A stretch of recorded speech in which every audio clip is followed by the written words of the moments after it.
Today's guest is a certified death man. He is he's that Sherpa that helps you through that last step into the final frontier. Today's guest is here to talk everything we don't know about death and being dead.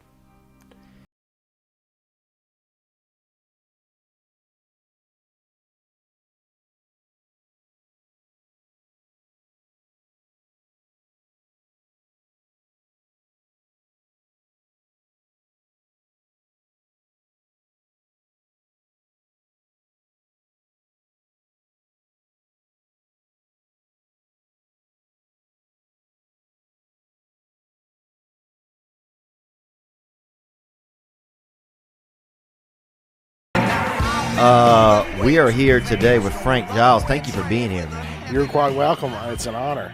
Well, it's nice to have you in here, man. It's nice to have somebody that's really that concierge kind of for the dark arts. You're really right there. I mean, you're kind of the bellhop for the devil or for God, really. That's right. That's one way to look at it. We're checking your reservation. We're going to get you there one way or the other. Yeah.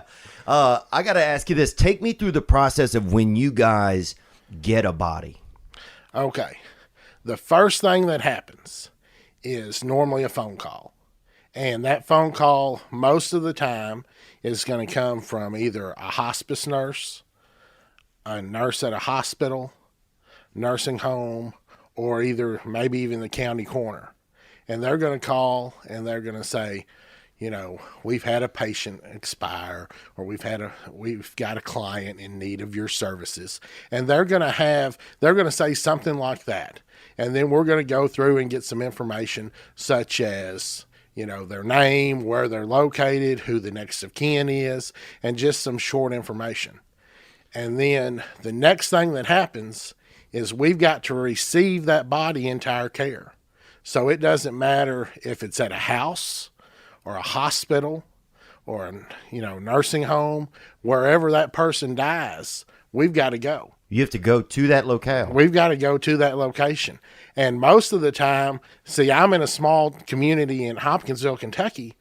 We don't have people that, take bodies to the morgue, and we don't pick them up in the morning. When they call us, we're rolling that immediately. Oh, it's a one-stop shop over there with you guys. That's right. So if you call us at 2:00 in the morning, we've got an answering service that answers our phone at night. And so they're going to take down all the information, and then they're going to call us. We're going to wake up, from dead sleep. We're going to put our suits on. We're going to go to the funeral home, get the hearse, and then we're rolling to the location. Now, when you go to that locale, do you show up? Do you go by yourself, or you take a sidekick? No, we always take two people. Because in the words of Forrest Gump, when you go to a house call especially, you don't ever know what you're going to get. I mean, somebody could be dead in a bed, or they could have died on the toilet like Elvis. Wow. I mean, you really don't know. And you got to go in there. That's right. We've got to bring that person out of that house, no matter where they've died in the house, whether it be the attic, the basement, the bathroom, the bedroom. Whether they be 100 pounds, whether they be 500 pounds. We've got to get that person, and we've got to bring them out of the house into the funeral home. Have you ever had to call for backup? You show up and they got somebody, they're real girthed out. Somebody's real, just fully, just a real big dog or a big lady. Most of the time, they will tell us that ahead of time. Somebody will try to give us a heads up and say, you might need to bring some extra help or whatever. You might want to bring somebody from the gym. Yeah. Yeah. But I've taken as many as 4 or 5 people out to one house, to get a body, or, to a hospital, to make sure that we can get the body back. And how do you guys just like everybody, like on the count of 3, let's lift, like that kind of deal? Or are the bodies hard when you get there, or are they still soft? It depends on how long they've been dead. Sometimes they're still warm. They're still soft and warm. Sometimes they've already gone into rigor mortis, and that's where they kind of stiffen up. But, in the funeral industry, one of the things that you will use more than most is a clean white sheet. when we go, we'll take a white sheet. Oh, yeah. And it doesn't have to be white, but any type of sheet, we'll roll it under them and everything, get a sheet under them so we can lift up on the sheet. We've got other devices that are designed to do that have handles. So if you've got a large person that, that are rated for, 500 to 1,000 pounds and everything, so that you can, because that's the thing about a deceased person is they are what's considered dead weight. Wow. And so, but if you've got something with handles that you can use, it makes lifting it a whole lot easier. Okay, so sometimes if it's a real big dog or a real big gal, you got to really get that tarp under them or something real sturdy. That's right. You've got to get some type of body mover under them so that you can lift them up and get them to your mortuary cot. And what's the biggest person you think you've ever retrieved out there? Probably just under 600 pounds. Man, that's big, huh? That is big. And so you get the body now in a larger city. They'll go to the coroner first, or what is that? What is the coroner? Well, the coroner, depending upon the county and the situation, like for instance, in our county, the coroner responds if someone isn't under hospice care or isn't under doctor's care, and then he responds. And so, for instance, like if we walked in and just found you dead here today, then they would call and the police would come and the coroner would come and they would do a death investigation. And if they decided that it was no foul play, there's no need for an autopsy, then they're going to call us and we're going to come get you. So everybody doesn't get autopsied? No. And it all depends upon your area. One thing that most people don't realize with funeral homes and some of the laws and things is they are very state by state, and even in the state, sometimes regional, as far as funeral customs. And like in a bigger city, there are going to be a lot more autopsies, whereas, where I am, there's very few autopsies. Wow. So it's just direct to you. It's direct to right. It's farm to table, really. Exactly, because in Christian County, we don't have a medical examiner. A medical examiner is the actual person, is the pathologist that does the autopsies. Okay. There's one in Madisonville, Kentucky, that covers the whole western part of the state of Kentucky. So there's one for like a third of the state. So, they can't send everybody to him. Otherwise he'd be overworked. Yeah. And so a lot of times it's just, heart attack, or, they'll go through, they'll ask the family, did he have any heart conditions? What was his medical history? And then, they'll make their judgment based on that. So if you had to kill somebody, right? If I'm a killer. All right, you're a killer. And do I want to kill in a particular type of county that may be more rural? That would probably be a better way to get away with it in a smaller community, because that way, they don't have all the necessarily resources. Have you ever rolled up on a body and they're like, yeah, they just died naturally, and you kind of felt like they didn't, but it's not really your responsibility? No, not really. We've got good professionals that they do their job and everything else. Now, one time I did roll up on a suicide, and they had worked it and everything else. And how'd they do it? They said rope or gun. I mean, no, it was self-inflicted gunshot wound to the head. It was everything. From the bottom or from the side. I can't remember, but the thing about it was, they had, when they'd gone through and cleared the scene, when I went over there to start my part, I called one of the deputies back in and I said, do y'all want this gun for evidence, or, because it was still right there. Oh, wow. They just left the gun there, and it's like, okay, before I touch anything and contaminate this scene, what's happening here? And they're like, oh, we forgot to move that. Yeah, I believe you did.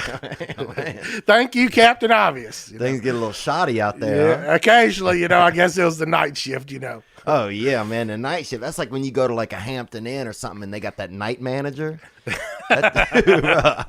It's barely somebody that's even alive sometimes, Dude, they had a blind. I was in Knoxville, Tennessee. This is probably 12 years ago. and they had a blind man working as a night manager, man. And he just looked trapped back there. I felt like somebody just, I don't even know if he knew where he was, but you hit that bell and he'd come out there, you know? So night manager can be anybody. What about this? So now you get the body, okay? All right. So take us from there. Once you get that body, then what happens? What do you do with it? Okay, so when we get the body back to the funeral home, Oh, yeah. if the body is going to be embalmed, then we go ahead and we start the embalming process. Immediately? Immediately. If it's 2 o'clock in the morning, we're going to start embalming. Damn. Because the thing about our business is you don't know when the next person's going to die. You might go an entire day and not get anybody. But then the next day you might get 4 back to back. How often do people die? Well, for instance, at our current location, we'll do about 125 funerals a year. Okay. Out of one facility. And then I've got another facility that's going to do about 120 calls a year. So, what's the most dyingest time of year? When do people tend to really just say, all right, I'm going to die. I'm dying. Normally your first quarter, January, February, March. Ooh, why? Cold, stress, the holidays are over because, I believe that, somebody can have the will to live, and in the end, they've got Thanksgiving, they've got Christmas, they're waiting, the family's coming in at Christmas, the family's coming in at Thanksgiving, but then in January, they're like, we won't see them again for another year. Or maybe they'll come in at the summer and get depressed and, say, fuck, hell with that, I'm out. And, once you get depressed, you kind of just, how it was back when everybody was under quarantine and you couldn't see your friends and everything else. Oh, yeah. Everybody got depressed. Oh, you couldn't even tickle anybody. I remember that. That's right. They tried to take a guy to jail for tickling somebody in Pennsylvania. So, yeah, stuff just haywire, man. So people will hold out for the holidays, hold out for that time with the family. Once the Super Bowl's over, though, people are like, oh, F it, I'm dead. That's right. Wow. Normally in the funeral business, if it's your first quarter and your last quarter are your 2 busiest times. Okay. And so what, you get that body, you pick that sucker up. How do you know if they're going balm or if they're going dust? Because we're going to talk to the family. Most of the time we'll talk to the family either by the family's there where the body is, if it's at the nursing home or if it's at their home, the family's there, and we'll have a interaction with the family and go ahead and talk to them about some preliminary things. Oh, hell get permission to do the embalming, and then we'll go back. And sometimes they might say, well, no, he wants to be cremated, or we're going to do this, and so we want it done different. But once we get permission, we're going back to the funeral home and we're going to start that embalming process. Now, if they go cream, right? How do y'all do it? Y'all do stove? Y'all do not barbecue, but like luau style? How do y'all do it? No, it's more of the crematory has this chamber that you put the body in, and that's how the body's cremated. And is it briquettes or wood? Like, what is in there? Do you know? No, it's gas. Oh, damn. Because it has to be preheated to about 1,400 degrees before the body goes in. And do you put the body in there? No, I've got somebody else that does that. Okay. And is that a trustworthy person usually? That person to Yes. me seems shady. Yeah, no, that's a very trustworthy person. Wow. Because I just can't. I mean, and how long does it take to really grill somebody down? Most of the time, it depends upon the size of the person and how new the crematory is. Like a grandparent, though, how much you think? Oh, you're probably a little over an hour. Damn. And what about what about that 600-pounder? Now, see, that's different because you think of somebody that's 600 pounds and the fat that's on them. Oh, yeah. That becomes a controlled grease fire. So the crematories have weight limits on them. So some crematories can only do 500 pounds. Some of them can only do like 700 pounds. Some of them are rated for 1,000. And so you have to make sure that you don't get somebody too large for that crematory, because otherwise you can have a major problem. One of my friends who had a crematory, he was cremating somebody, and he didn't realize that they were as obese as they were, and so he had a grease fire going. You couldn't tell it from inside, but the crematory was smoking, and they're not supposed to smoke because the afterburner is supposed to be burning off all that smoke. Well, he was in downtown in a city and rolling black smoke. He gets a call from the funeral home. And what, he just set it to cook and left? He just like a no, crock he was sitting inside the building with the crematory. Oh. And so he was sitting in there, you know. But he didn't notice. And he didn't. He couldn't see all the smoke outside. And he gets a call from probably a Native American, I guess, well, saying, "Hey, man, look, y'all got some rough signals rolling, huh?" But the funeral home was actually across the street from the crematory, and somebody from the funeral home called and said, "What's going on over there? You're rolling a lot of smoke." Well, about the same time that they called, the fire department showed up. And the fire department had to come? The fire department came because there was all this smoke. And it wasn't anything that needed the fire department, but they just showed up. Wow. So needless to say, he learned a lot that day. Dang, so because the body, it's just like having, my sister sometimes, her and her husband will make cracklings, you know. They'll make cracklings in the yard, and they'll cut up all the fat and put it in this big open thing. And somebody's got to be right there with like a boat oar, just kind of hitting it every now and then. Once they put the body in the into the crematorium, into the furnace, do they kind of hit it with a thing every now and then, or they just, it's one time, it's kind of just, you know, start and close the door? No, it's kind of start and close the door, and then of course they'll run it through, you know, to grind up the bones and everything that don't burn down. So there's a grinder in there too? Well, no, the grinder's after they pull the cremains out. Okay, so you put that body in, you grill them down, you know? And can you do well done? Can you do rare, or it's just one? No, it's just one setting. Okay. Damn, one setting. You can't get a medium rare person. Yeah. That's what I would go, something a little bit more, you know, ceviche or something, you know. Not quite so fine, you know. Yeah. I want to be a little grainy, you know. So once they get that bone and everything else burns down? You know, they take, and what doesn't burn down, they run through that kind of grinder, and, you know, to where they can make it real fine. Okay. And depending on what crematory you use and what kind of grinder they've got, some cremains are finer than others. Really?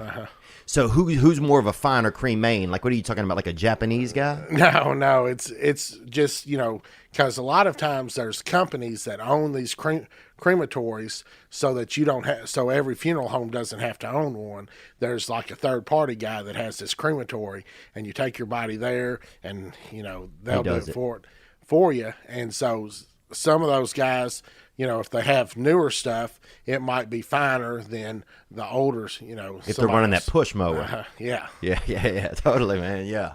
Every now and then you got somebody who just, you know, they haven't sharpened the silverware in a while. Exactly. Like, damn, what are y'all cremating this thing with, spoons? One thing about the cremation process that you'll find interesting. Yeah. If somebody has a pacemaker, that has to be removed before cremation, because that battery will explode. No. And if that battery explodes, it can actually ruin the chamber that they use for the cremation. Wow. It's like when some asshole would throw a can of WD-40 in a ditch fire when I was growing up. Oh, yeah. Everybody's out there. Or that can of hairspray. Yeah. That white rain. Somebody whip a can of white rain in that fucking fire, bro. That projectile's coming at you. Yeah, dude, somebody's going down, man.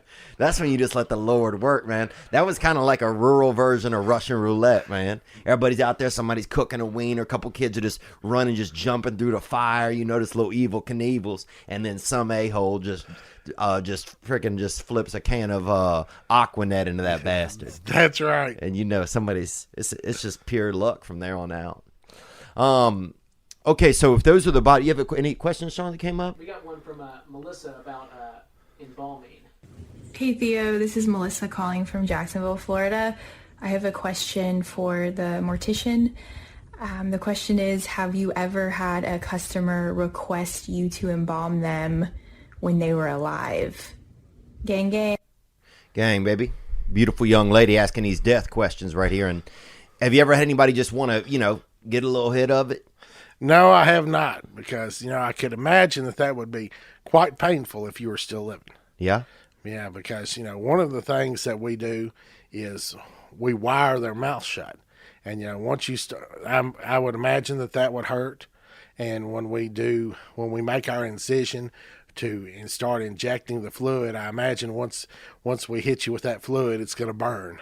So say a living person even just took a couple grams or a couple, 20 milliliters in the arm or something. I mean, would it kill somebody, you think? I would venture to say if you were injecting it into your artery, it probably would. Wow.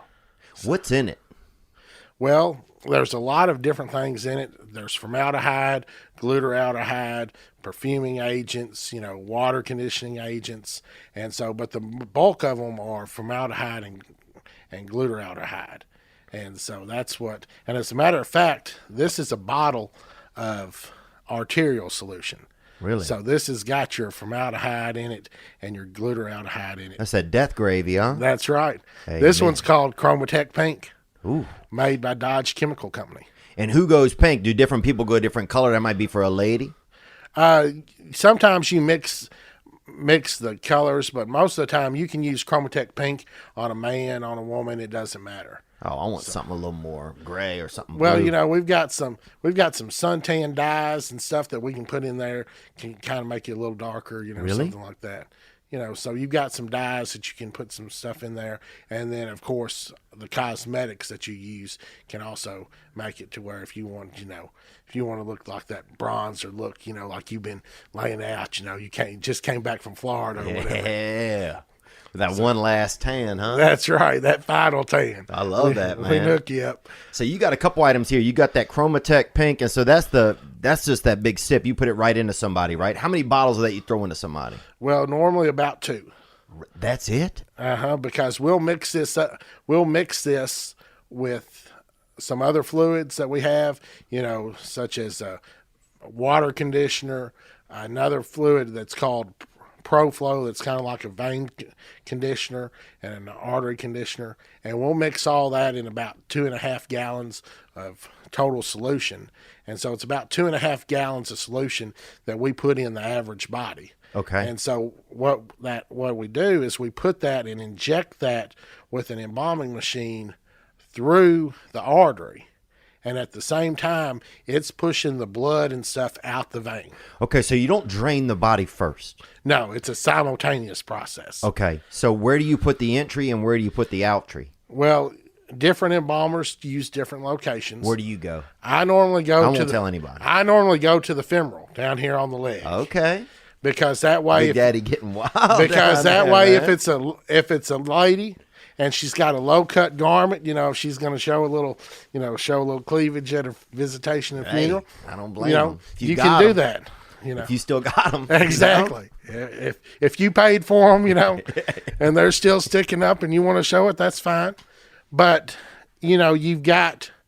So I normally go down here to the femoral, and I'll inject in the artery and drain through the vein. So you'll do it in and out the same area, same locale. Yep. Because Okay. because as you're injecting, it's going to go all the way through, through all the arteries and stuff back to the heart, and then come back out the veins. So you run in 2.5 gallons, you said about. Normally about 2.5 gallons for the average person. And you'll flush out how much? Same? Yeah, you'll flush out the same, and now it won't be all blood. You get about, probably about 75-80% of all the blood out. Some of the blood's still in the body. Okay. But yeah, you'll get out that much. So. Wow.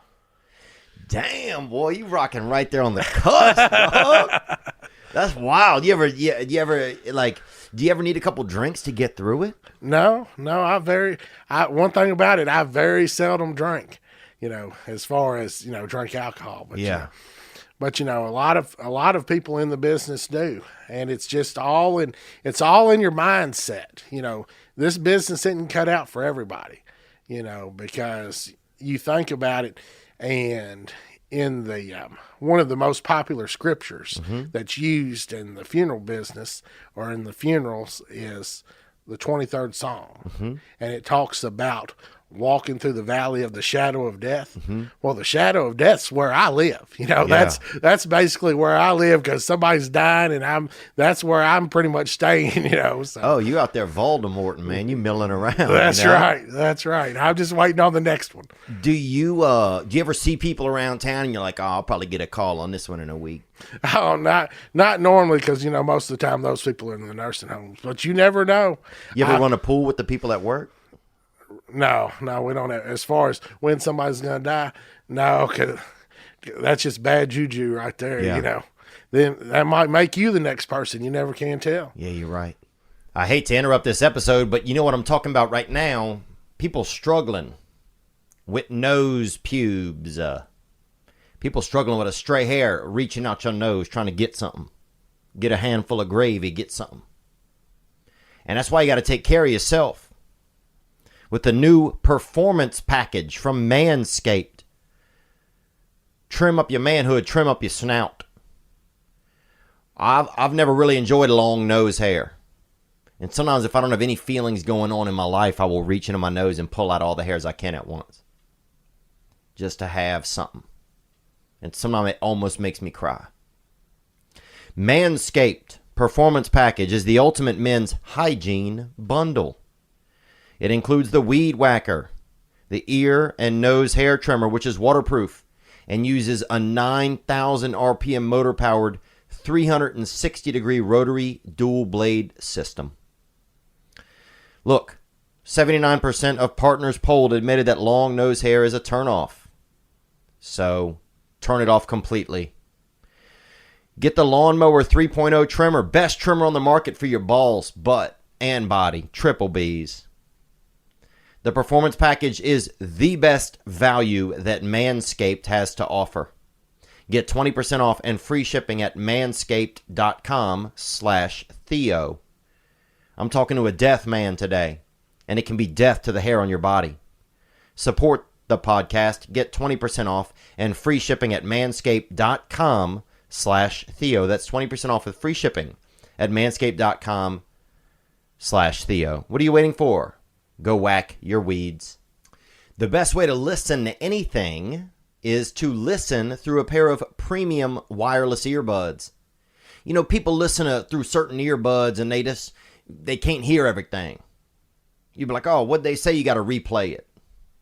Or you don't get it. You don't get some earbuds. You don't get treble and bass. You get one or the other. What is that? So now they have a new everyday E25 earbud from Raycon, and they're the best ones yet. 6 hours of playtime. 6 hours. Seamless Bluetooth pairing. More bass. You want that bass. More compact design and noise isolating fit.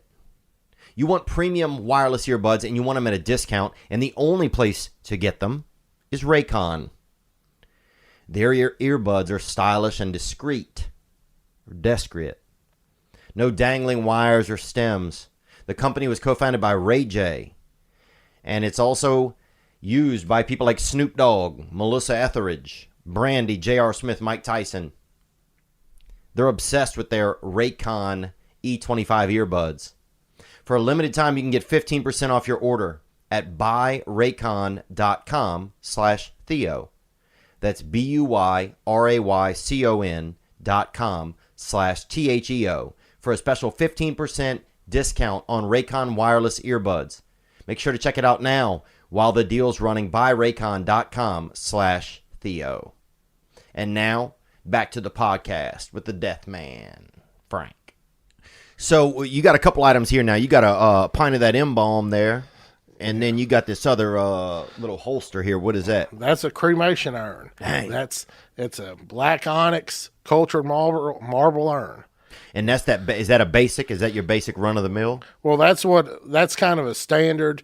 that some people use. Some people like the marble because you can engrave on it and it's pretty sturdy, unless you just throw it out the window, but a lot of people use the marble urns for cremation, after they've had them cremated, and, it looks nice. You can either set it on your mantle if you're going to keep it, or you can also bury it, put it in a columbarium wall. There's lots of things you can do with cremains. Yeah, it looks like you'd almost look for a dang Kleenex out of that one. It's almost perfect that size. Exactly. How much cremains do you get total? Let's see. I would say it's going to probably, well, for one thing, it's if the person has never had a normal situation, you're going to get probably somewhere around, 180 cubic centimeters or something like that. So how many handfuls is that, you think? Oh, it's several. It's probably going to be about that much. Oh, like 40 handfuls maybe? Yeah. Yeah, it's not going to fill this up, but it's going to come pretty close. Okay.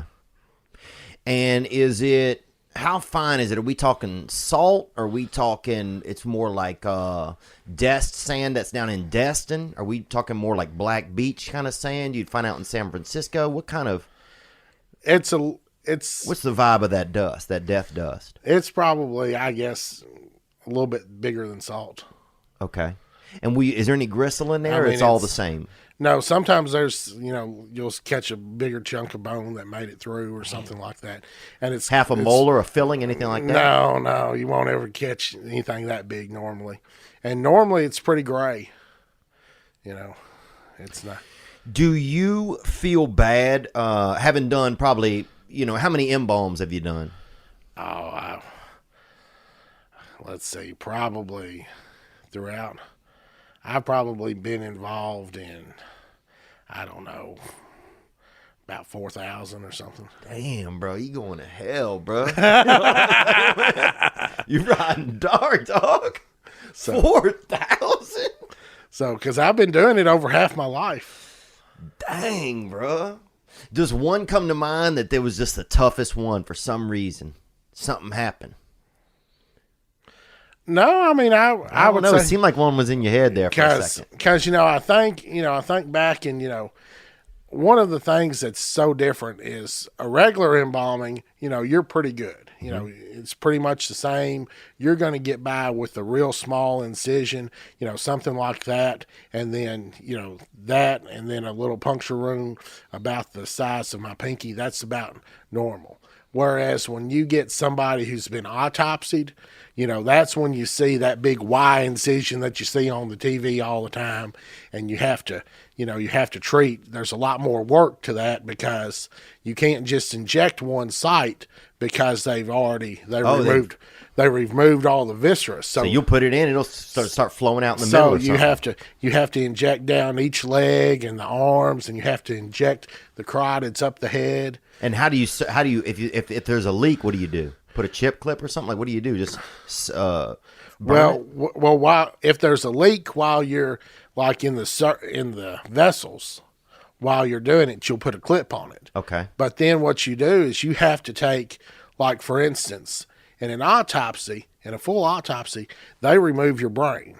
Damn, who does? The pathologist. Oh my God. And so when they do all that, asshole. When they remove your brain and all your organs and everything else, they come back to us, and they're in the cavity, but they're in just a biohazard bag. Oh, kind of like when you get that turkey at the holidays, huh? Yeah, kind of like that. You know what I'm saying? Yeah. Sometimes they take all the stuff out and put it back in a little sack. Yeah. I guess you could relate it to that. Dang. And so, like, we have to go back and we have to make sure that the head doesn't leak, and that we can, and then we have to sew that back up, because they don't sew it back up.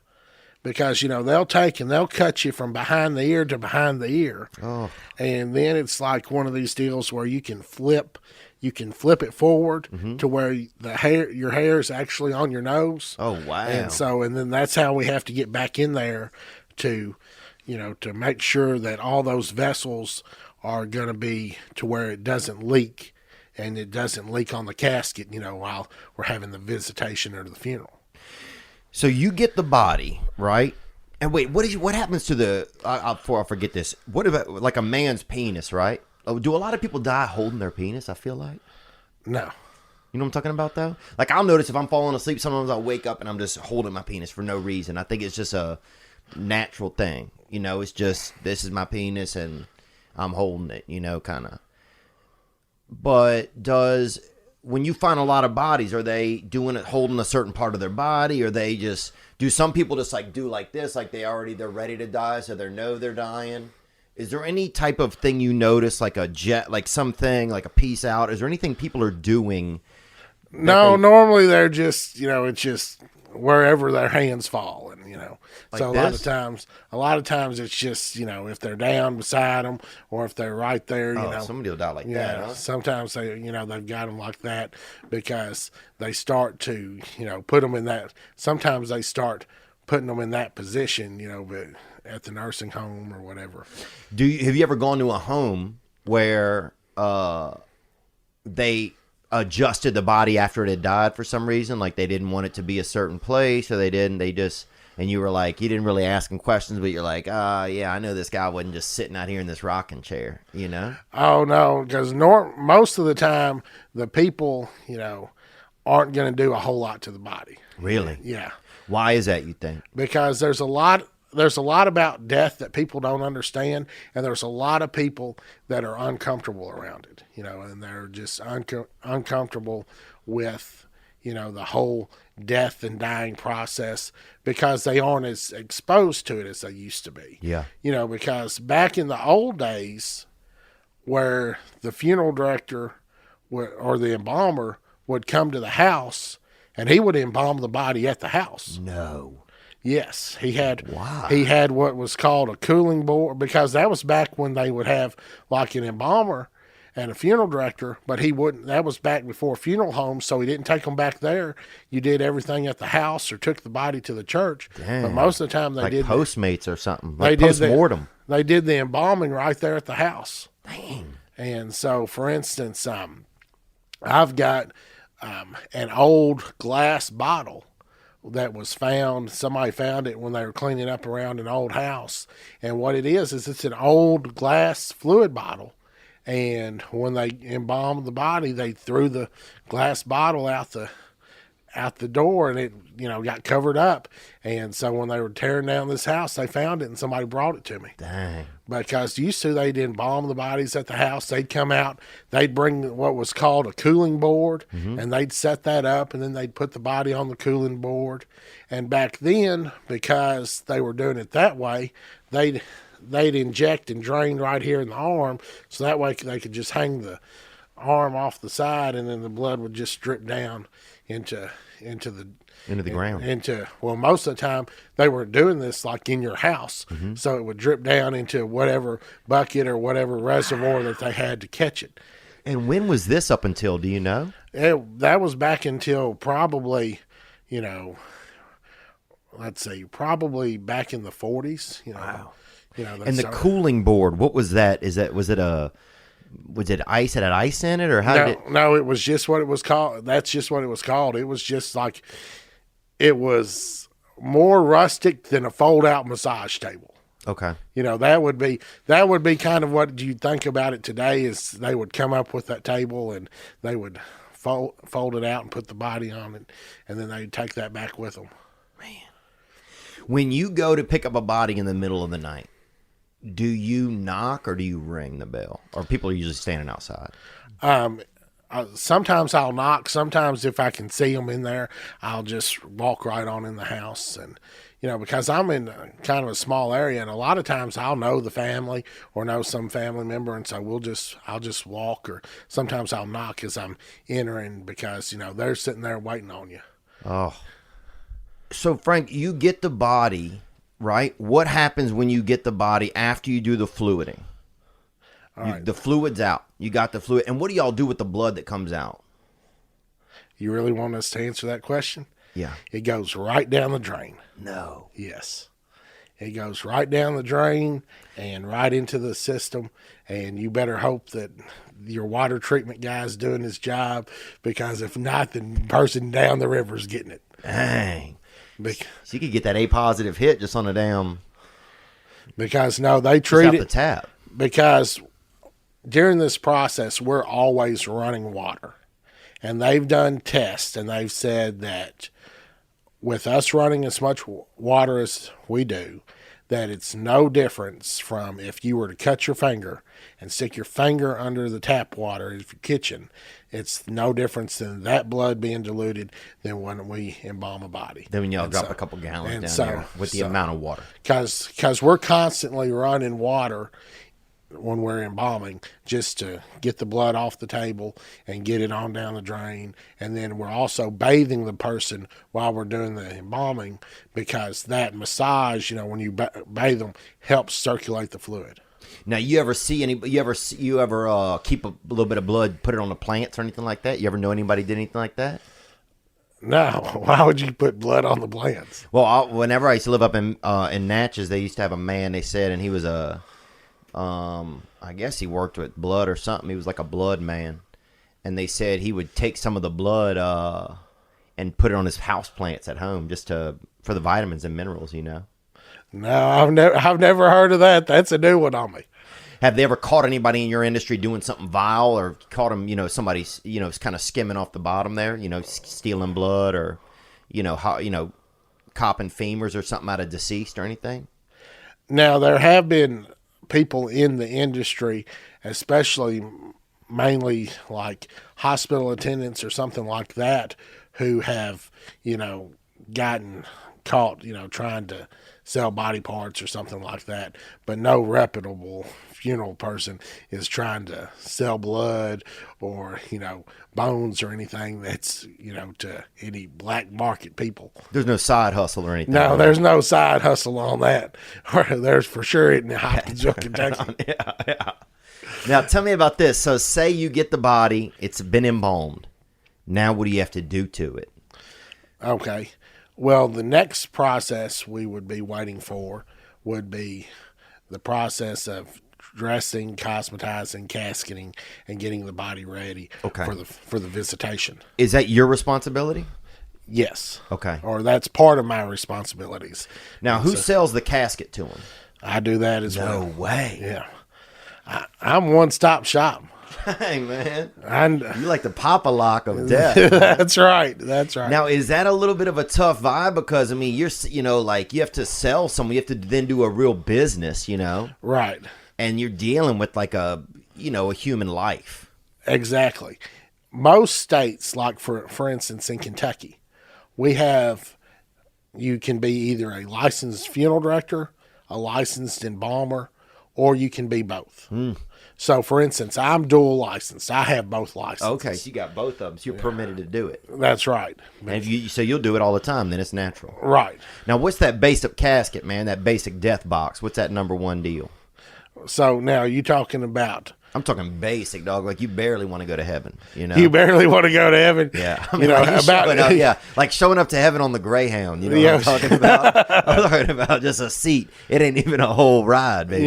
You're talking about a price on that. Yeah. What's that? You're gonna be talking about something like $9.95. So for under $1,000, you can get boxed up. No, that's just for the box. Okay, that's the box only. That's not the service. Right. Wow. Because in 1985, the Federal Trade Commission came in and they said, you've got to have a charge for everything that you do.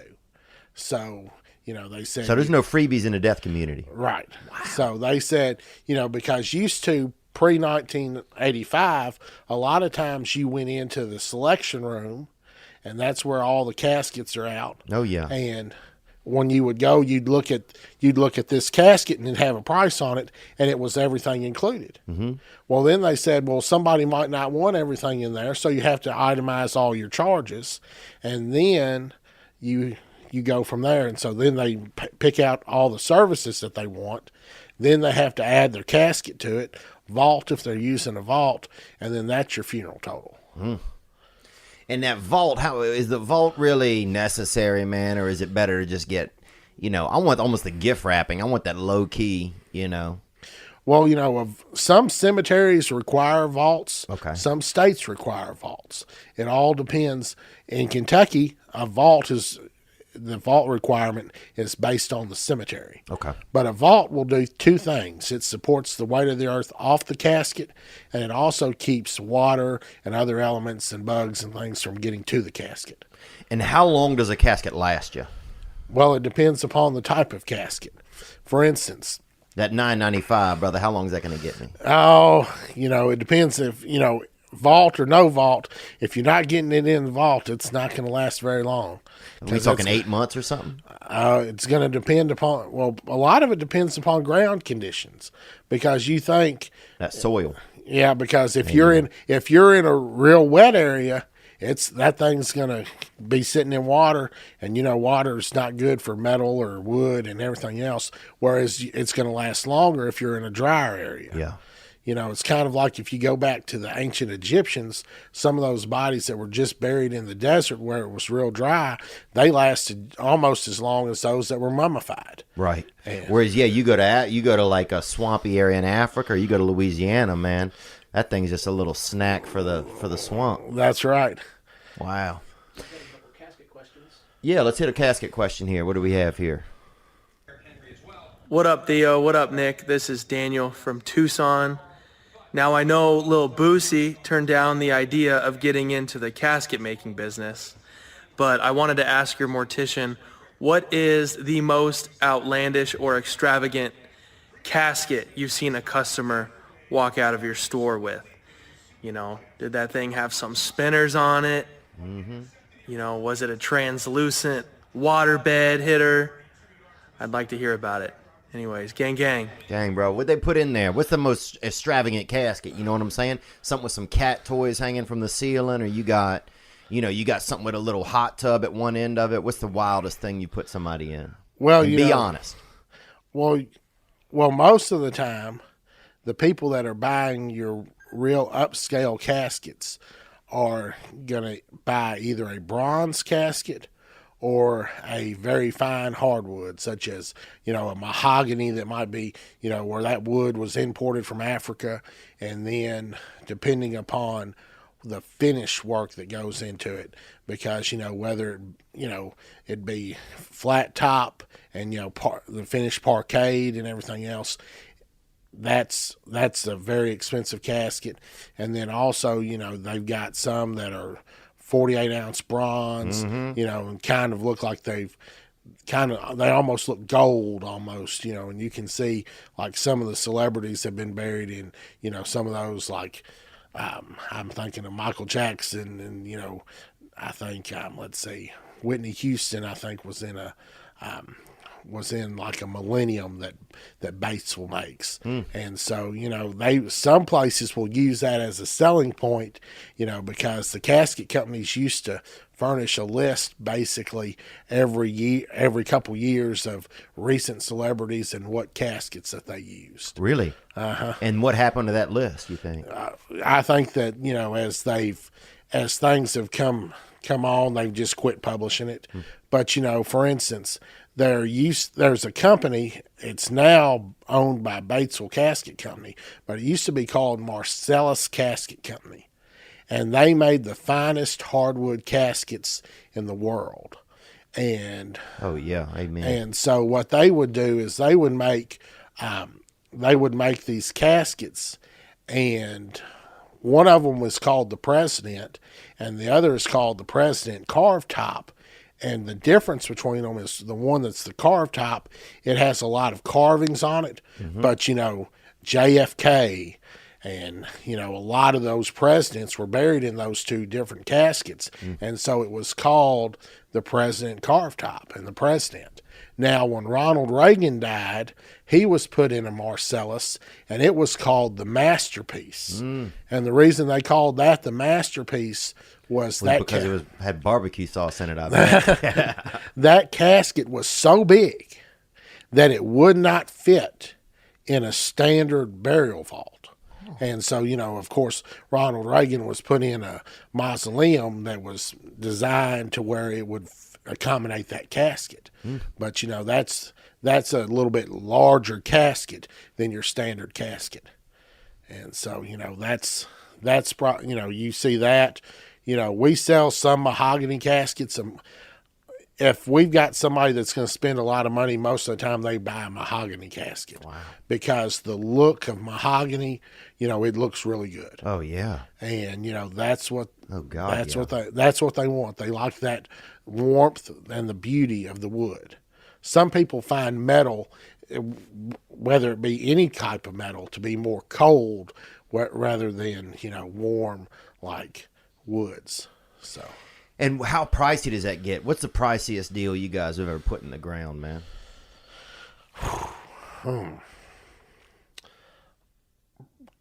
Probably, somewhere over 50. Wow. 50K, huh? Man. And do people on average spend more money burying men or burying women?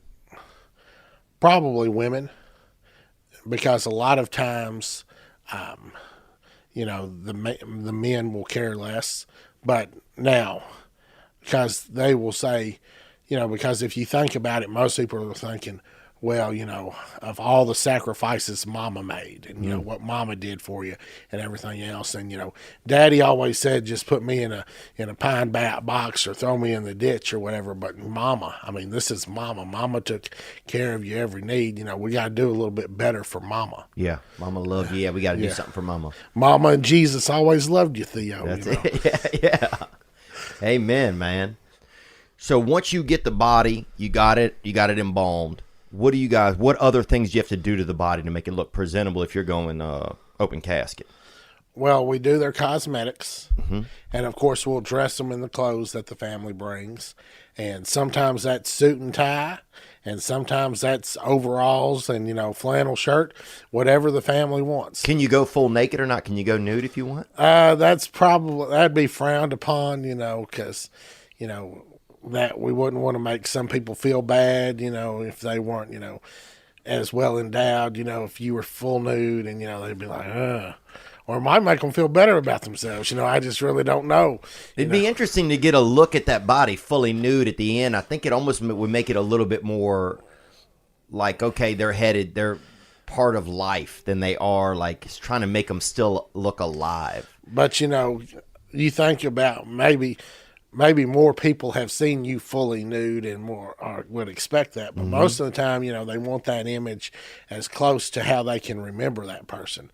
So unless, America's used to seeing you fully nude, they probably would much rather see you with clothes on. Yeah. Yeah, that's true, I think. And especially if y'all going to eat after. Yeah, because, that's a big thing is, the meal after the funeral. Because, a lot of times either churches will host it or a family member will host it at their house. And do you guys get invited to that or no? Sometimes, and a lot of times we get invited, and if we're not really busy, then we'll go. But, sometimes, right after this funeral, we've got another one getting ready to start, so we don't have time to hit up all those meals. And have you ever accidentally had the wrong body in a closed casket? No. Because we have lots of procedures to make sure, that we don't do that. Okay. And then especially since, we're a smaller town, a lot of times we'll know the person. And so it'll be like, oh, and yeah, that's so-and-so, So that's Randy. That's Randy. So he goes in this casket. That's Theo. He goes in this casket. Wow. So is there any... Do you so I don't forget about this. What else do you have to do to the body? You put the cosmetics. What about like the orifices and stuff? How do you make sure that there's no leaking coming out of the body, or there's no, something's not going to come out of someone's nose or eye? Okay, now that goes back to the embalming process, because the majority of the time, as part of the embalming process, we do a treatment of the organs and the cavities. And that's where we use what's called a trocar. Okay. And we use that to puncture and suck out all the contents of the organs. Oh, wow. Yeah, So you have to suck out whatever's in the stomach and everything? Right. Wow. How does that go? Okay, so you've got a trocar. Trocar is probably, about that long. And what is it? It's a metal tube. And you got a handle, and it's got a pointed end, and the way that it works is there's slots and holes in it, and it's hooked up to what's called a hydroaspirator. So water's running through that, creating a suction. Okay. And so what you'll do is you'll come 2 inches above and to the right of the navel, and you'll stick that in, and you'll just move it around. And that's the stomach? You'll just move it around, and you're puncturing all the organs and sucking out their contents. Have you ever seen like liposuction on the Discovery Channel or whatever, how they're moving it around and everything else? It's kind of like liposuction. And can you tell what have people eaten the most usually? Most of the time you can't tell what foods it is because of the breakdown, but what you can tell is like, for instance, what organ you're hitting based on, what's the color of the fluid that's coming out of it. You ever been able to tell a food? No. Never, not even like a Lucky Charms or anything? Not that way. Now, sometimes, like if we've had somebody who's choked to death, you've seen the food, still, when you've cleaned out their mouth or whatever, you've seen the food still in there, And how far down, if people choke to death, is the food pretty far down or it's kind of close, you think?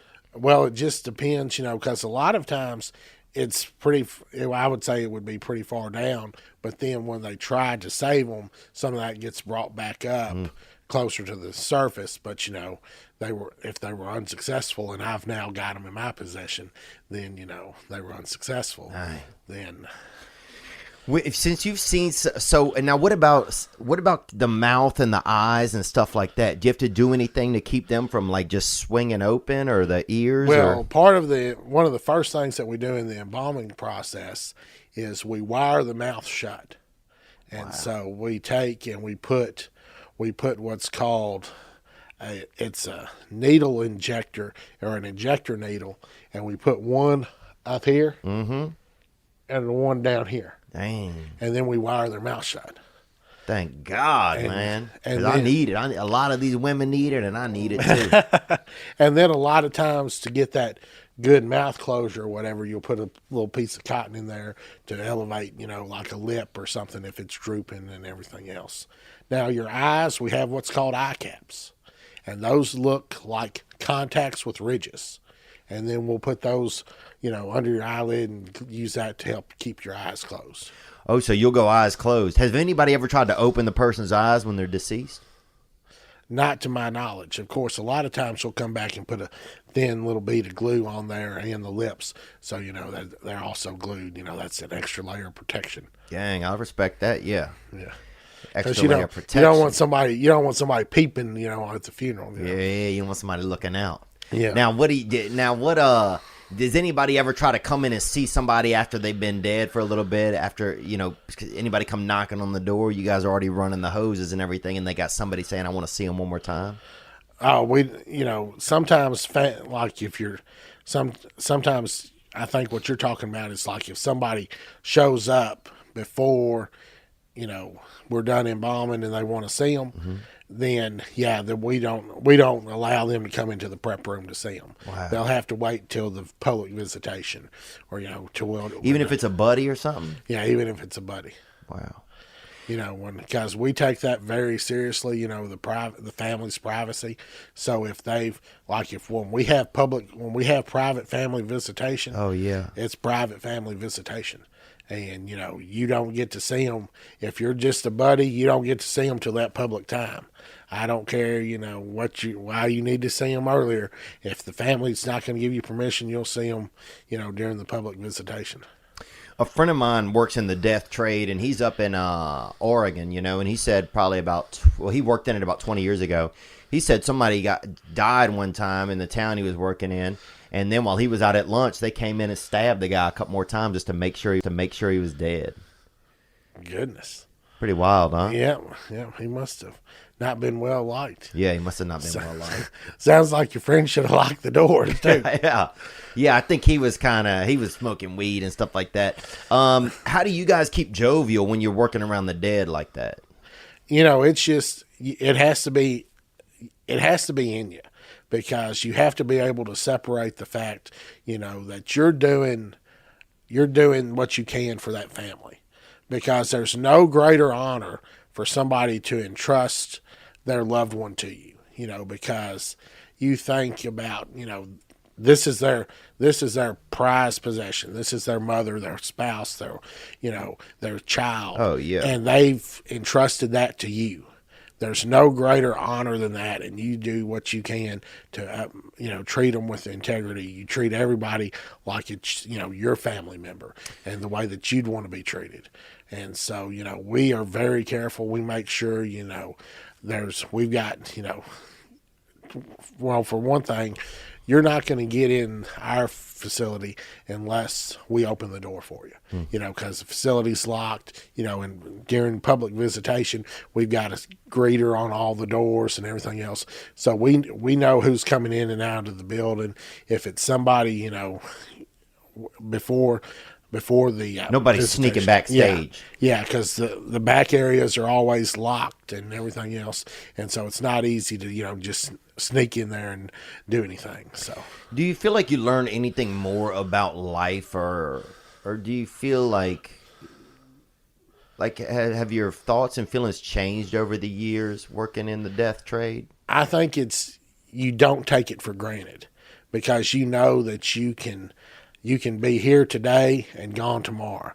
I could get killed in a car wreck going home. And, am I happy? Have I had a good life? Yes, I've had a good life. We do good numbers on the episode if you did, though, too. That's right. Not to say that out loud, but. That's right. Hey, if it can help you, that'd be all right. That'd be all right. I went out helping somebody else. Amen, man. We got a question right here. What do we have here, Sean? We've got a question from Nick. Hey guys, what's up? This is Nick from Wisconsin. Got a heavy hitter for you. So over the course of your career, how has your attitudes and emotions towards death changed and evolved? Anyways, be good. Gang, gang. Gang, baby. Yeah, do you find yourself getting more emotional as you get older with it? Is it hard because it just becomes also work? Like, it's tough when things just become work, Right. It's the hardest part of our job is when we're dealing with children. And because, it's unnatural that a parent should have to bury a child. And, it's hard on that parent, whether the parent's 90 years old and their child's like 60 and dies.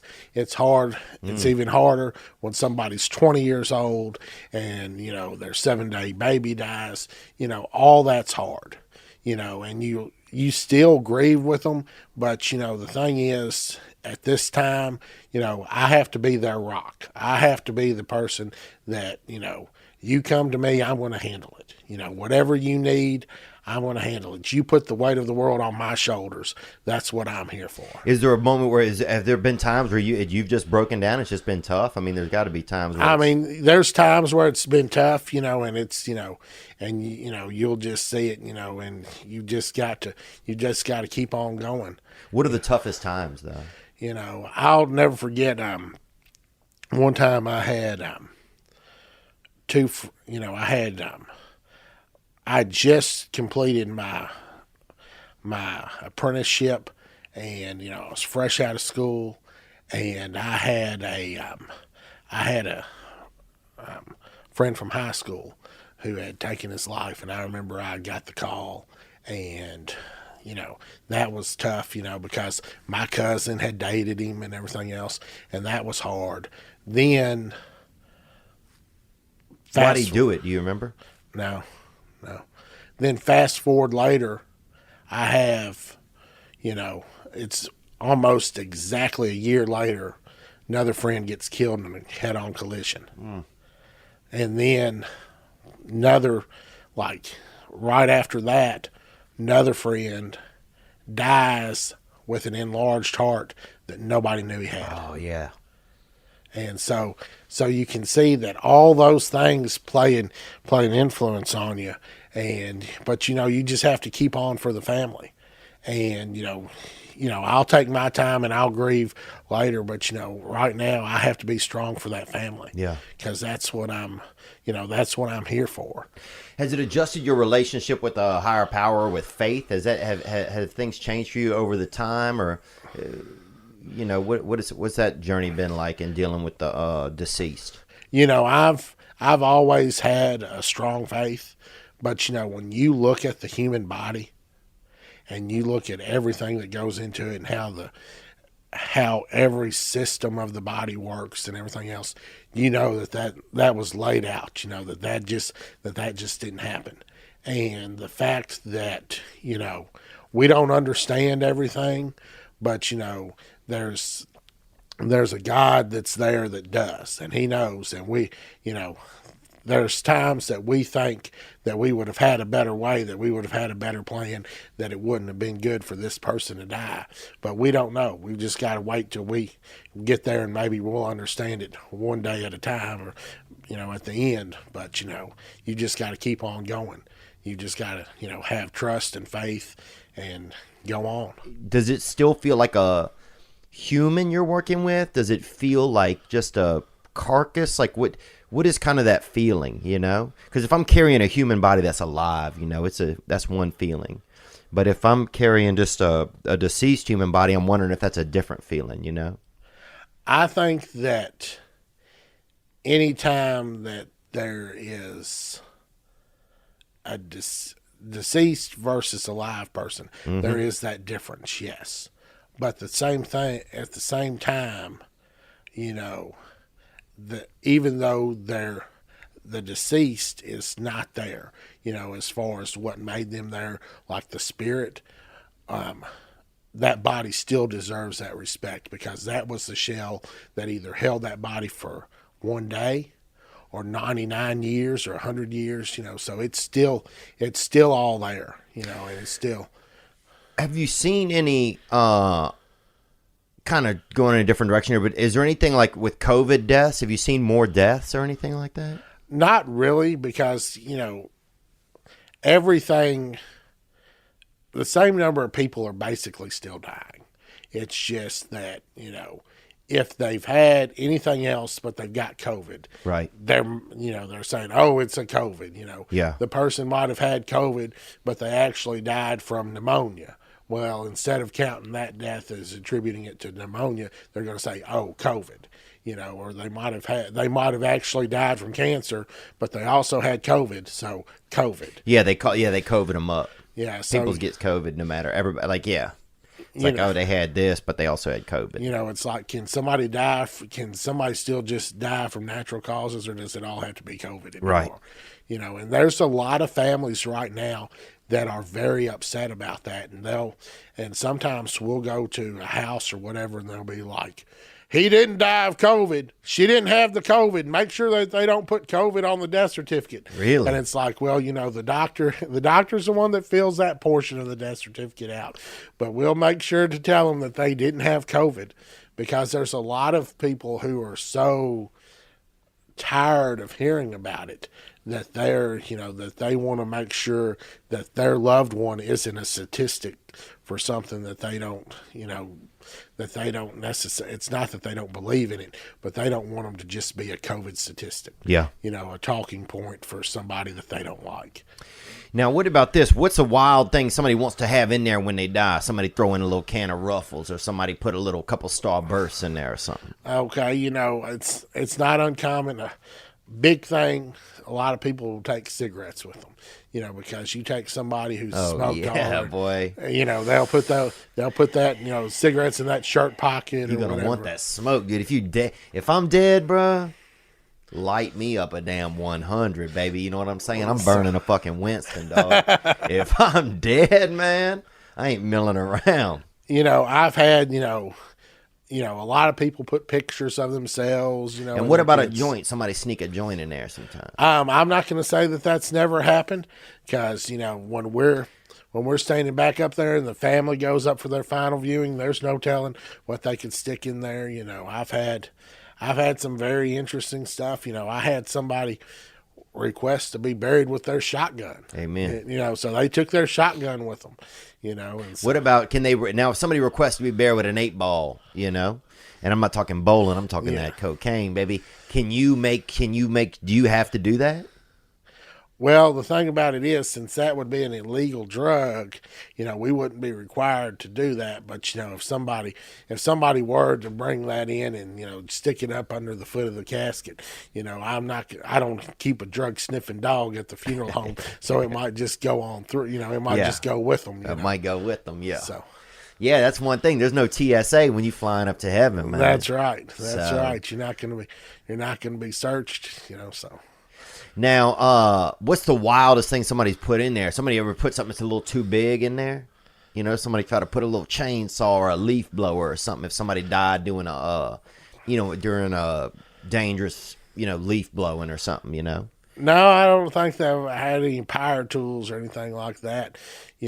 Sometimes you have like stuffed animals or whatever, even for like an older person, they'll bring like stuffed animals, they'll bring blankets sometimes. And, we've had, like fishing rods, stuff like that have gone with them. But, as far as, I've never put, I don't think any power tools in there, but I'd go with a damn sander or something, So what are you going to use that sander for? Who knows? But but I'll tell you this: if you show up and you the only dude with a sander, you're gonna be steady working. That's right, but we're not supposed to work in the afterlife. But I'm sure there's a couple opportunities to make a little. You coin. Always want a side hustle, don't you? Yeah. I want that side hustle. Now, do you take those items out, or those items go on? The family it's the family's choice. If the family wants something in there for visitation and then they want that back, we'll take it out. But if they want it to go with them, it goes with them. Now, you close the casket if it's an open casket, you guys close it during the procession or funeral deal? It depends on when the family wants that closed. Okay. If they want it closed at the beginning of the service, some families like for everybody to file by at the end, one final viewing, and then after that, after the family goes up for their final viewing, then we close the casket. So a lot of times that's up to the family. And so. And now, is it hard for you personally? Do you have trouble? Is it tough to meet women or something like that if you're working in the death trade, I could imagine it might be a little bit of or is it kind of a talking point, Well, it's one of those things that, that they might be interested in, that they might have a few questions, but, it's not, I would not say that it's a chick magnet, that they're flocking towards the Undertaker, because, the thing about it is, when that call comes in, I'm going on that call. So, if I'm on call, I'm going to be leaving at the middle of the night and everything else.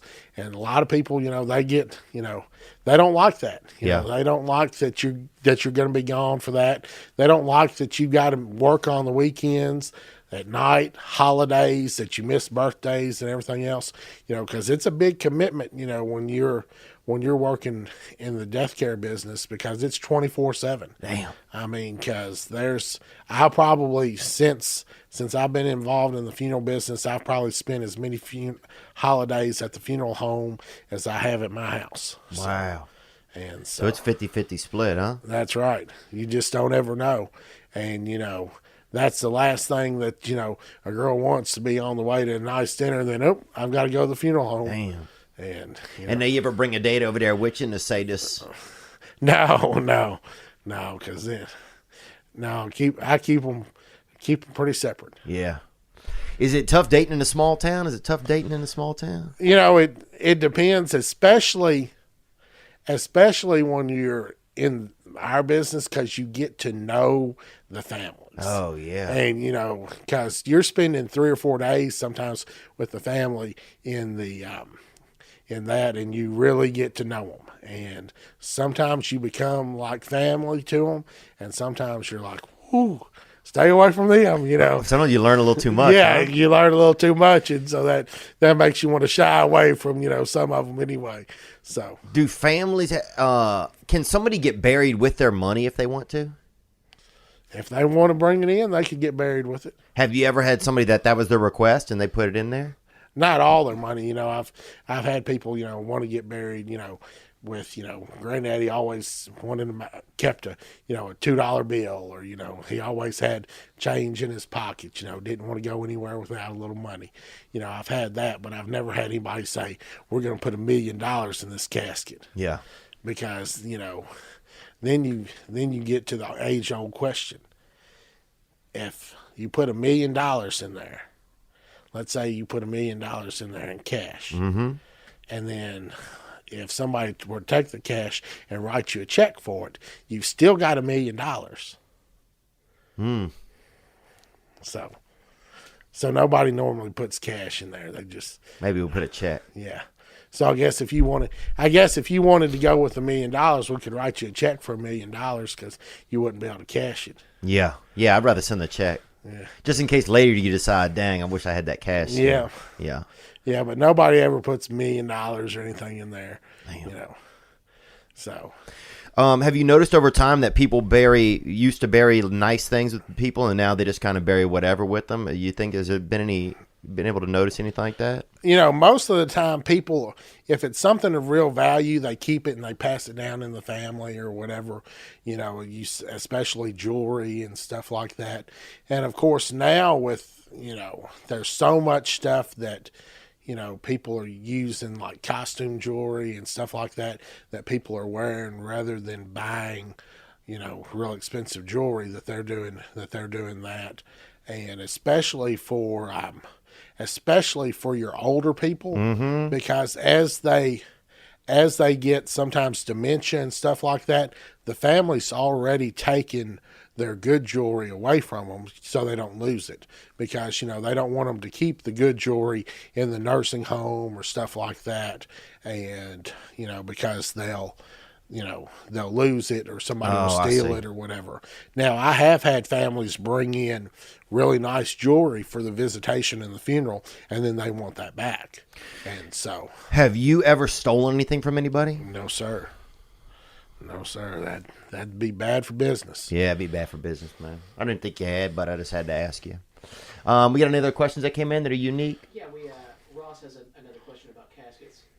Hey Theo, I'm out here in New York. Just a quick question for the mortician. Open casket or closed casket? Me personally, that open casket, if it was me, I'd feel a little disrespected. I'm not going to lie, you know? But, no, that's it. Gang. Dang, bro. How you go, man? How do you suggest? You know, you've been around the way. You're really the Rex Ryan of death right here. So what do you say? It depends upon how they look. I think that the family should be able to have an open casket if the person resembles himself. But, you know, if they've been in very bad trauma, if they've been, you know, in a situation where, you know, they like don't... a cliff fall or something? Yeah, car wrecks, you know, something like that. But, you know, if they look like themselves, I think the family... Face fire? Yeah, face fire, you know, bush hog, you know, something like that. Oh, I used to drive a bush hog, man. Accidentally killed a deer, man, that was just sleeping one time. Yeah. Felt horrible about that. Still feel bad about it, but... So you're saying if they look decent enough, you'd go open casket? Uh-huh. You going to go OC, you think? I think so. Dang, you heard it. That's right. That's my plan. I want everybody to see me one more time. Yeah. Now, some people, their faces get fat. I noticed that the last funeral I went to. People's face get fat when they lay them down like that. Well, some of it could be that they swelled them during the embalming process, or if they were in the hospital for a long time, that could be part of it. Or sometimes if you've got somebody who kind of has jowls that, you know, well, when they lay back, those fall back. And so it doesn't make them look like themselves, because that should be up here, whereas it's laying back. How hard is that body when it's laying in the casket? Is it pretty hard? It depends upon how hard you set it up. And what I mean by that is this embalming fluid, the more you put in, the more it's going to harden somebody up.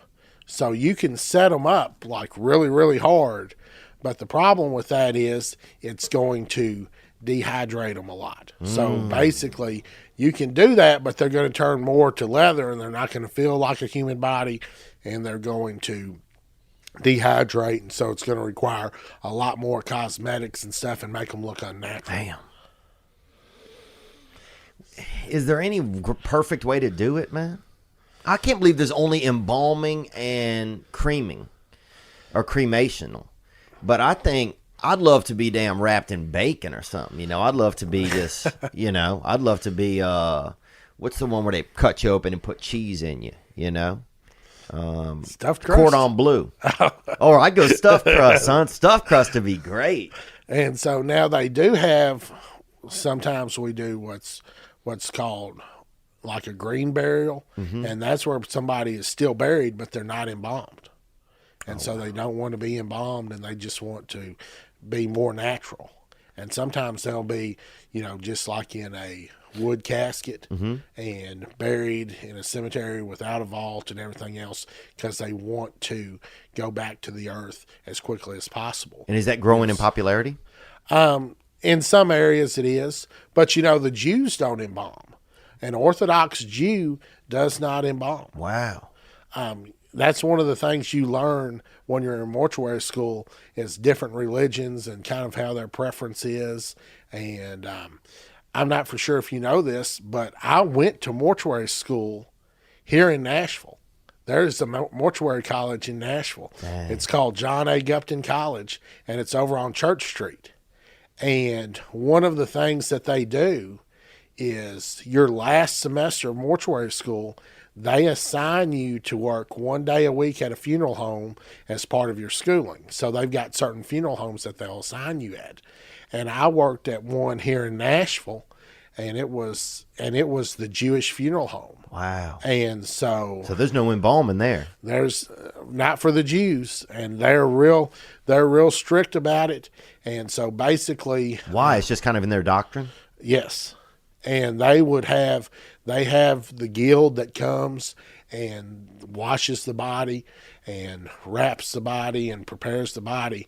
It's a sect from the church. And then we would put the body in what's called an urn. And what that is that's a Jewish casket that's entirely made of wood. Wow. And then we would take it to the cemetery and bury it. And how quickly? Pretty quick? Pretty quick. Normally if they died today, it would be by sundown the next day. How fast can you get me in the ground if I die? You guys do any like 8-hour packages or anything like that? I mean, we can get you in the ground pretty quick depending upon the cemetery. Amen. So, you know, used to. And how deep can you get me? Can I go 12 feet or it's only 6? No, you can go deeper because cost more. No, as long as the ground's good. You know, because sometimes you've gotten cemeteries and you get down so far and it's solid rock. You know, you hit that bedrock and everything else. But like, for instance, there's cemeteries such as a lot of veteran cemeteries. They do what's called double depth.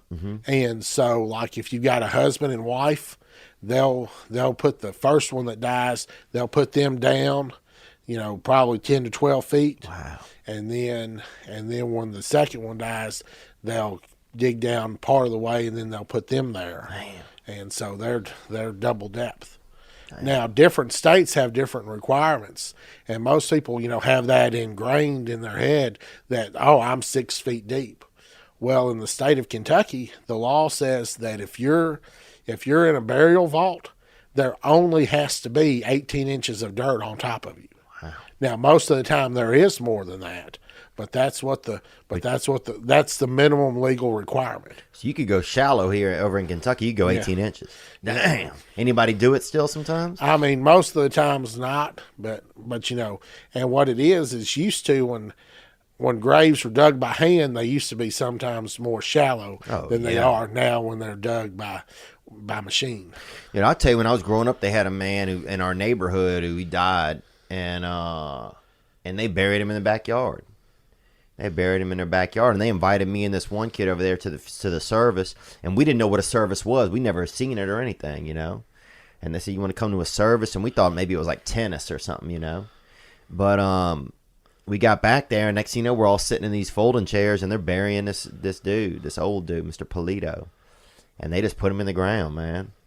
And they said, anybody want to say anything? And my friend Summerall, dude, this young fella, he said grace, like you would say over dinner. You know, he didn't know what to say, you know. So his little wild ass said, God is great, God is good, God, we thank you for this food. And I just remember standing there just being like, what in the hell's going on, you know? Do some families still just bury their own? they have to be buried. You can't be just buried on your property unless there's a cemetery there. Now, how do you get it legally cemeterized? Well, if it's just a family cemetery, it's the biggest difference is whether or not you're going to be selling plots. Oh, okay. If you sell plots to other individuals, that's a whole lot more red tape than if it's just going to be a family cemetery. But you have to have it. You have to have so much area set aside for the cemetery. It has to be reflected in the deed. You have to have permanent egress to it. And so there's a little bit of work that has to be done, and it has to be fenced. And so there's some stuff that has to be done legally to make those requirements. But if you meet those requirements, you're good. And do you get involved at all if it's a family cemetery? Yes, we will still be, doing the embalming and take them out there and make sure everything's done legally. So you can't just go straight from the kitchen table, somebody chokes to death, and just hold them up in the backyard. There's no way to do that route. Yeah, you can't do that. Wow. Because there's got to be a couple steps in between there. You guys ever run a coupon deal or anything like in the summer or something like that, No, we don't ever run that blue light special or buy one, get one free or whatever. Nothing like that. No. It would just taint the industry, huh? That's right. I hate my phone bill. I hate it. It's expensive. I have to give them money, but I get to keep using my phone. Well, now premium wireless just got cheaper with Mint Mobile. They're introducing their unlimited data plan for just $30 a month. Let that sink in. Just $30 a month. How much is your soon-to-be ex-wireless provider charging you? For people that hate their phone bill and are ready to cut ties with big wireless, Mint Mobile offers their premium unlimited plan for just $30 a month. By going online only and eliminating the traditional costs of retail, Mint Mobile passes significant savings on to you.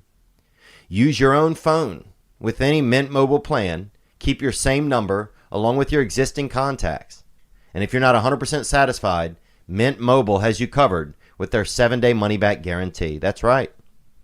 To get your new unlimited plan for just $30 a month and get the plan shipped to your door for free, go to mintmobile.com/Theo.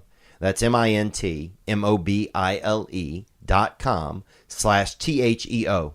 Cut your unlimited wireless bill to $30 a month at mintmobile.com/Theo. Oh, if you're listening to this past weekend, then you probably have some mental health issues like me. Sometimes it's hard to find help. Sometimes you might live in a barn, you might live in a forest. But BetterHelp will assess your needs and match you with your own licensed professional therapist. You can start communicating in under 24 hours. It's not a crisis line. It's not self-help. It is professional counseling done securely online. You could pull over to the side of the road, get on FaceTime with your counselor, boom, right there, BetterHelp. You can communicate by text. You can communicate by phones. You can communicate by different ways. You'll get timely and thoughtful responses. You can schedule weekly video or phone sessions. BetterHelp is committed to facilitating great therapeutic matches, so they make it easy and free to change counselors if needed. If you need help, give it a try. BetterHelp wants you to start living a happier life today. Visit betterhelp.com/Theo. That's BETTERHELP, and join the over 500,000 people taking charge of their mental health with the help of an experienced professional. Special offer for this past weekend listeners. Get 10% off your first month at betterhelp.com/Theo. If you need help, look into it. And now back to the episode. Any more questions that came in, brother? Okay, we got a few. This is from Cole. Hey Theo, Mortician. Just got back from a run. Got that Zen pack in up top. Okay. So Mr. or Mrs. Mortician, I was wondering if you've ever uncovered anything inside or like on someone's body, maybe that hadn't been picked up yet, and it's like something kind of like Silence of the Lambs, but maybe not as morbid. Well, I guess. And how did you get into morticianry? Thank you. I don't know what he means by that first part. You ever uncovered something on somebody? Yeah. You ever found? Yeah, I guess you ever gotten somebody back to the morgue? Is it called a morgue? Well, where we take them would be back to the preparation room. Okay. You ever get somebody back there and you find something in their pocket? You find a couple pills, or you find a little, something like that, a snack, a butterscotch, anything like that. Yeah, no, I've never really gotten anybody back there and then just over and well, here's a handful of pills that was missed, or something like that. And because normally the coroner's office or whoever has checked the body has been pretty thorough to make sure that everything is, that they kind of do an inventory and that nothing's missed. Okay. Because they kind of have to do those steps before they let us take responsibility for the body. Now, what about is there one body type, ethnicity that keeps a little bit better than others? I wouldn't say so. It's all the same as far as the body, and everything else. Now, sometimes dehydration and stuff, if on a pale person, when they start dehydrating and they start getting a little bit darker, it shows up worse on a pale person than it does somebody who's, darker skinned. And what's the final lacquer you can put on somebody? How much is it to get just a nice, I'm talking 2 coats of just a matte finish, something, not Sherwin-Williams, but something nice, Duluth or whatever it's called. Well, we've got different cosmetics, and believe it or not, most of the time you can, you'll just put a very light coat, but then sometimes you have to mask somebody. And when I say mask somebody, that's when you're putting a lot of cosmetics on them because something went wrong. What do you mean something went wrong? Like they felt like they died by some ants or something? If they died and they, for instance, let's say somebody died and they were face down and nobody found them for a while. Well, what happens is in the body, the blood will settle to the lowest point. The blood starts settling. So if you die face first downhill, then a lot of the blood's gonna run to the face. Well, what happens as that blood runs to the face, if it starts in these capillaries on your face, if those start getting so much blood in there that they can't handle the pressure, they'll pop. And once that happens, that blood runs out into this tissue. And that creates a condition that we call postmortem stain. Ooh. And if it's postmortem stain, you can't really get that out. Damn, bro. And all you can do is cover it. That postmortem stain, baby. I don't want that. No. So if I die, what's the best way for me to die then? The best way for you to die would probably be in your sleep. Okay. But with somebody checking on you so they don't let you just lay there for hours after you die. So after I'm dead, should someone just roll me over like every 30 minutes or something? Like what's the best way? No, they should call me. Okay. Well, after you die, that's what you should do. You call Frank Giles. That's it. You call Frank Giles. That's right. That canary, baby. He'll get over there and help you to the afterlife. Now, but what's the best way for somebody to take care of the body? Should you rotate it every 30 minutes, or what should you do? No, just leave it there, Front down or back down? Oh, back down, head slightly elevated. Okay. And then put a book under the head maybe? Or a pillow. Okay. A pillow's always nice. Yeah. Another thing that I want to tell you about that is, are you familiar with jaundice? Oh, yeah. My sister had jaundice growing up. Okay. Well, jaundice will react with formaldehyde. So we've got there's a special fluid that you use for a jaundice body.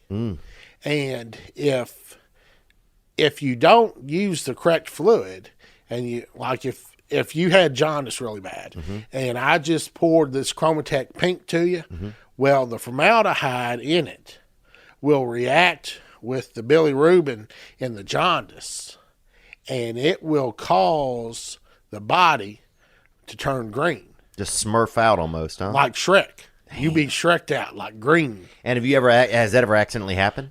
Well, I've had it happen where like somebody died in another state and they sent them in to me. And I got this lady one time, and by the time she got to me, she was green.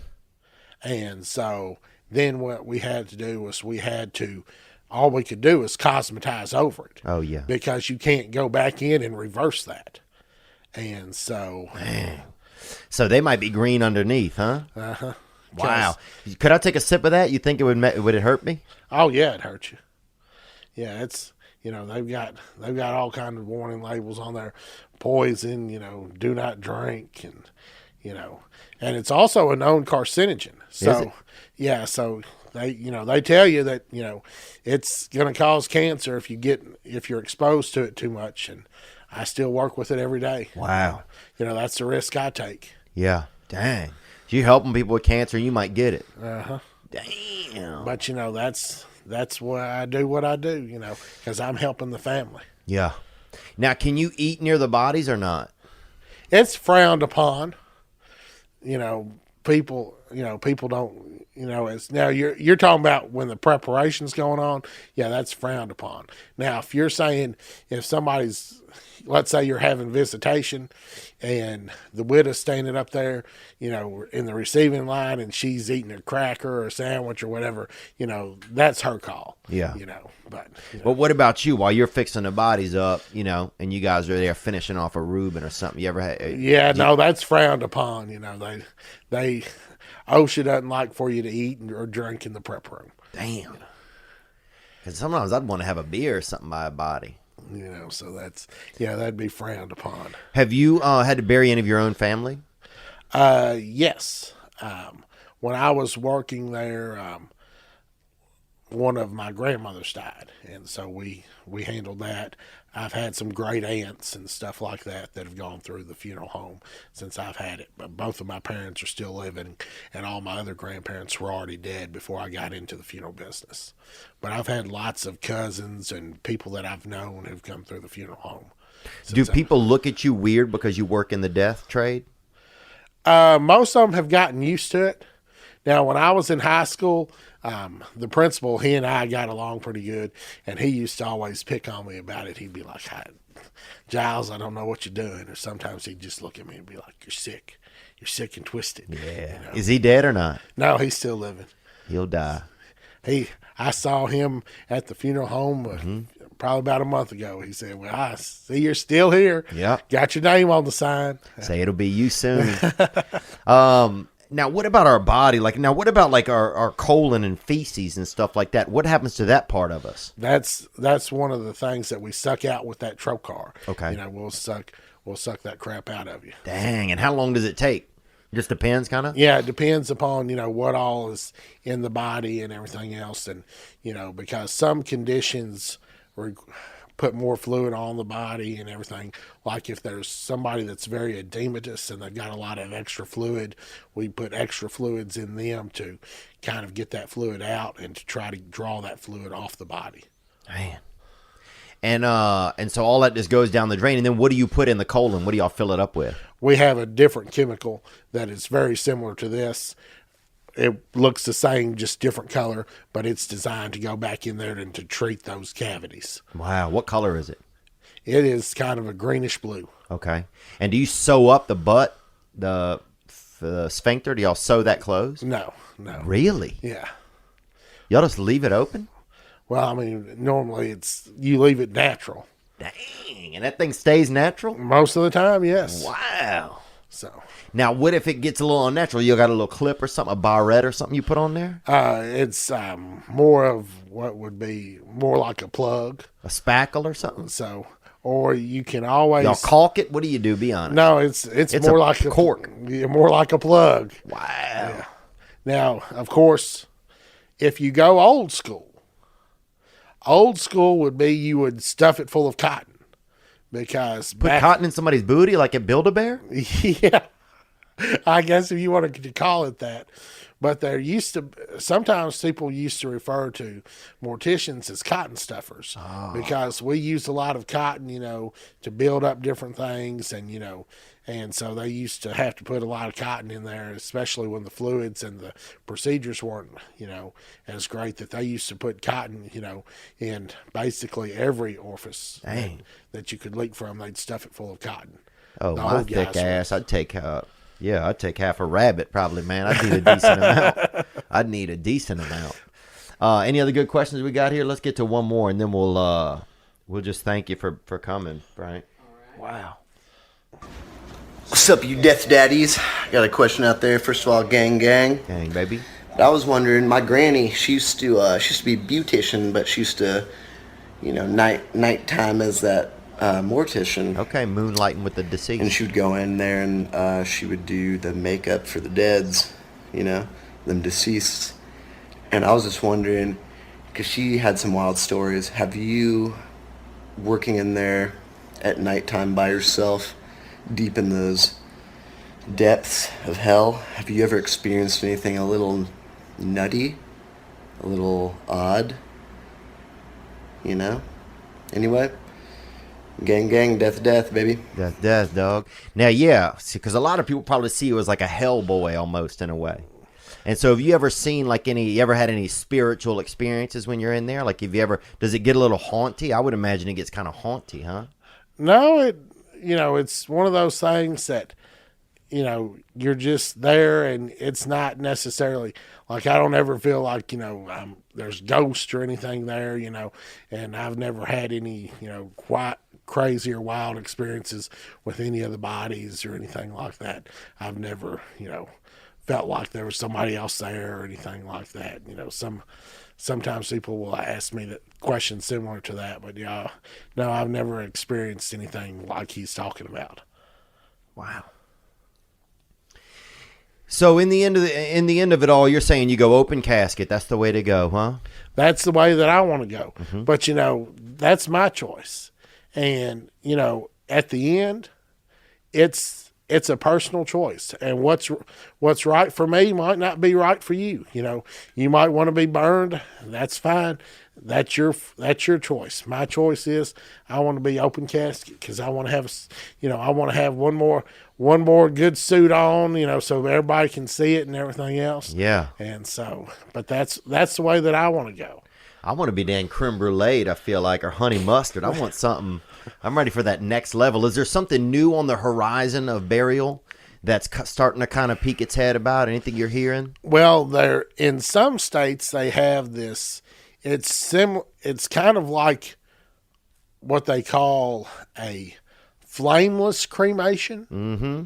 But it's very similar to like an air dryer kind of. No, it's more like how you see those old movies where the mob would put you in a 55-gallon drum full of chemicals and then you disintegrate. It's more like that.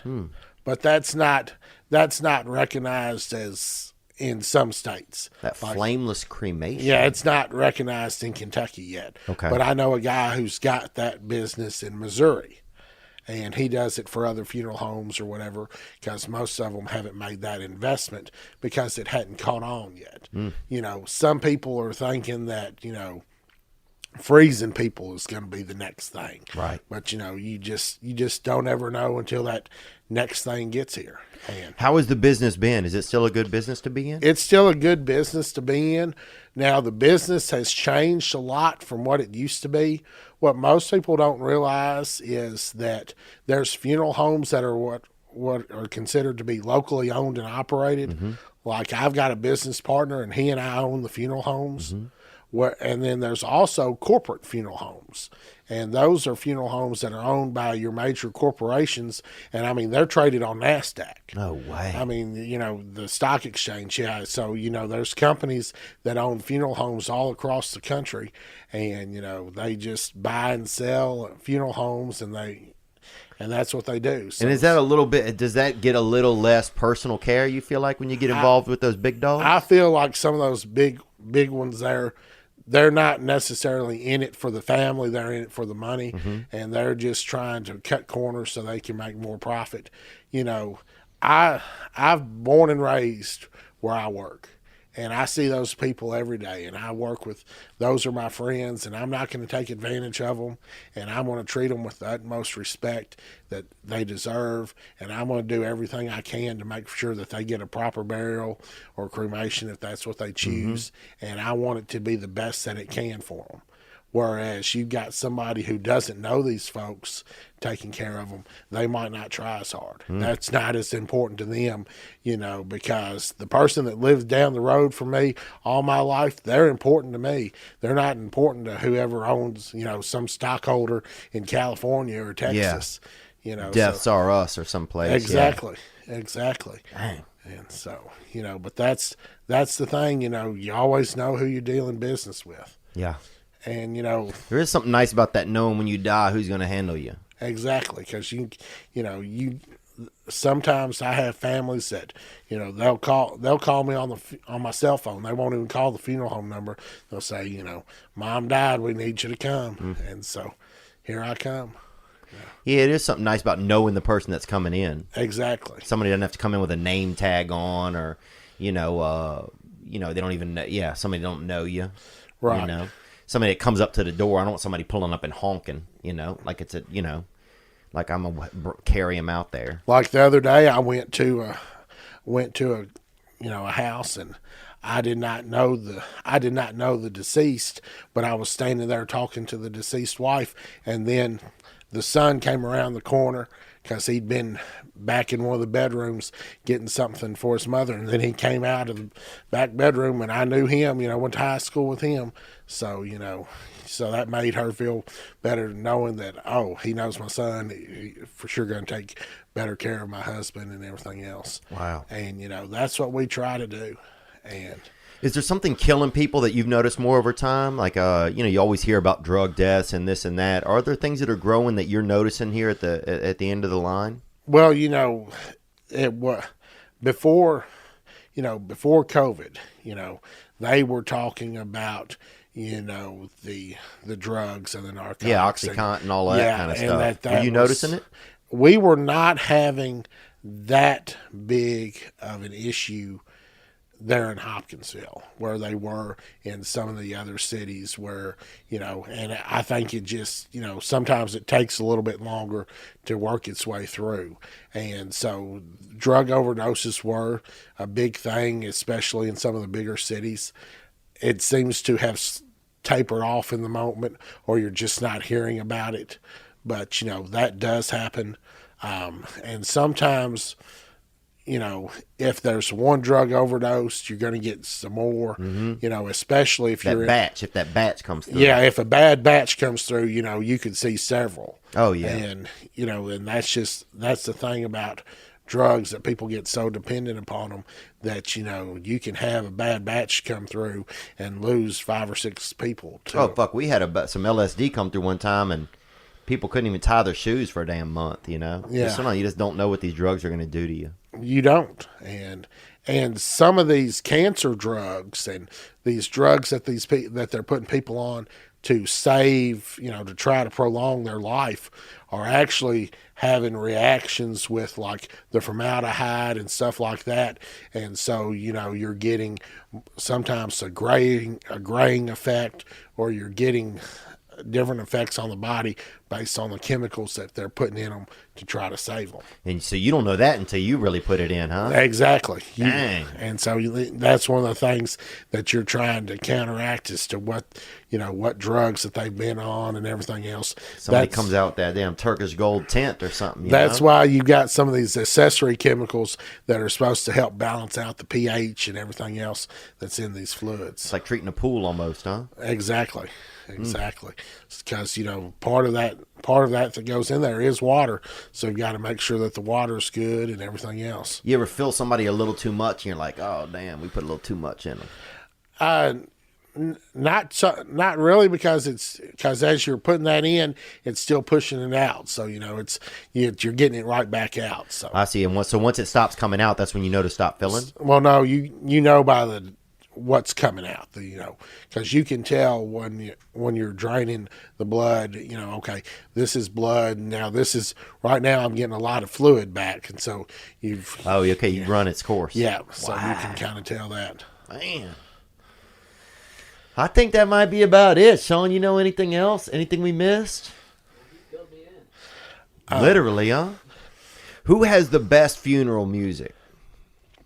Is it really like I would feel like at black funerals you'd have better music. Do you just have it? Well, it just depends. I've been to black churches. Growing up, I go to black churches, man.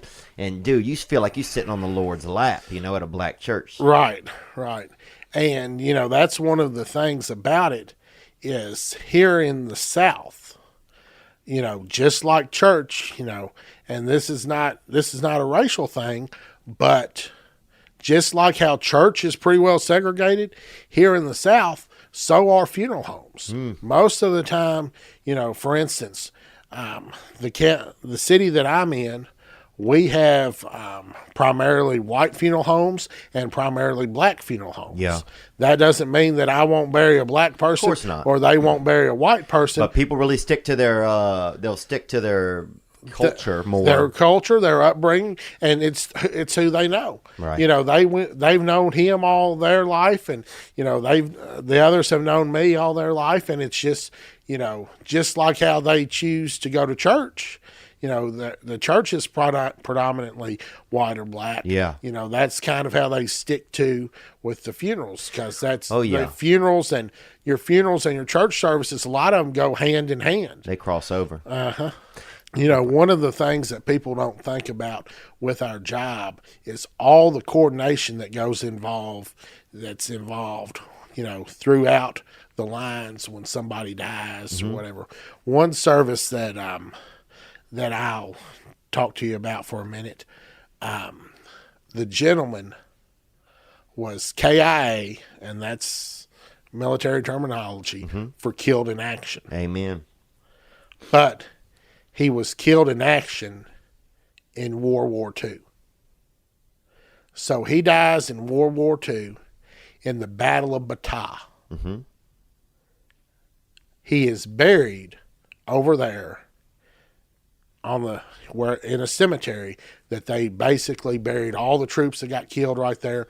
He's buried there. Oh yeah, buffet style. They put a bunch of them in one spot. They would just dig graves. And they had this protocol that they did, and they had government issued raincoats, and they'd wrap the body up in the raincoat and they'd bury it, and then they'd move on to their next battle or whatever.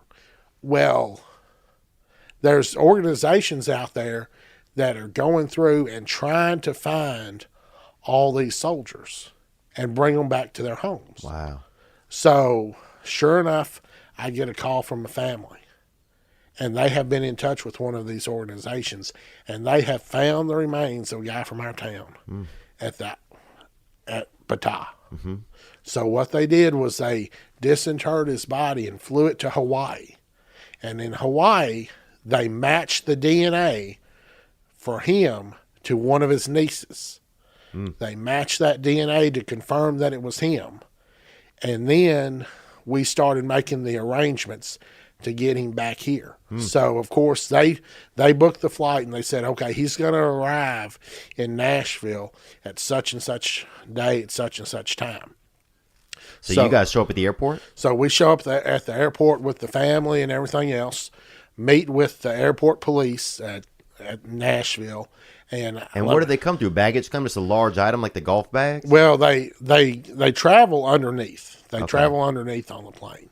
But when I was dealing with the airline, the airline's like, now what's going to happen is we're going to go out there and we're going to bring his body here, and you can, the family can receive the body at the here at baggage claim, or actually it's kind of like air cargo. Oh yeah. And then the head of the airport police, he showed up, and I started talking to him. He said, these are the cargo people. He said, I'm in charge.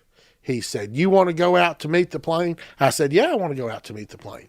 He said, well, put everybody in your vehicles and we'll go out and meet the plane.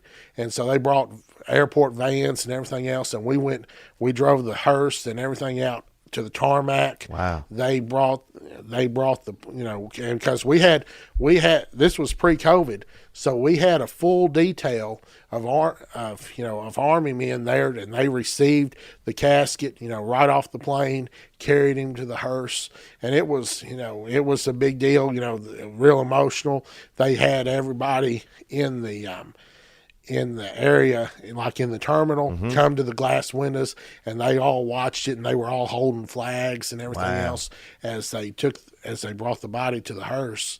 And then after that, then we brought him all the way back from out of the tarmac back to Hopkinsville. And how big was he? Well, they had him in a full-size casket. Oh, damn. Because what they did was they chronicled everything that they had. And do you believe it was really him or not? I do. They had it down to, they had every one of his bones except for one.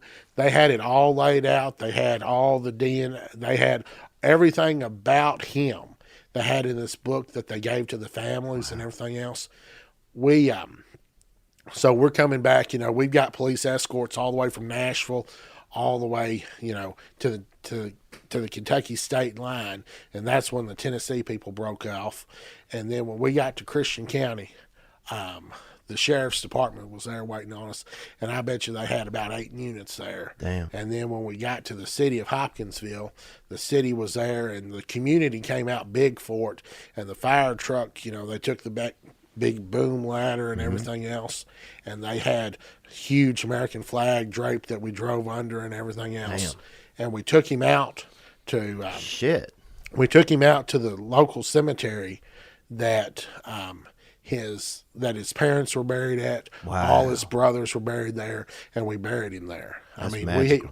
we even had the PGR there, and the PGR is another group that we work with occasionally. And what they are is they're the Patriot Guard Riders, and they're motorcycle guys, and most of them are veterans and everything else. But they really got a lot of notoriety back when there was that group from Kansas that was going around protesting military funerals. You could call the PGR. And they'd show up? And they would show up. And so what they would do is they would ride their motorcycles, with the funeral.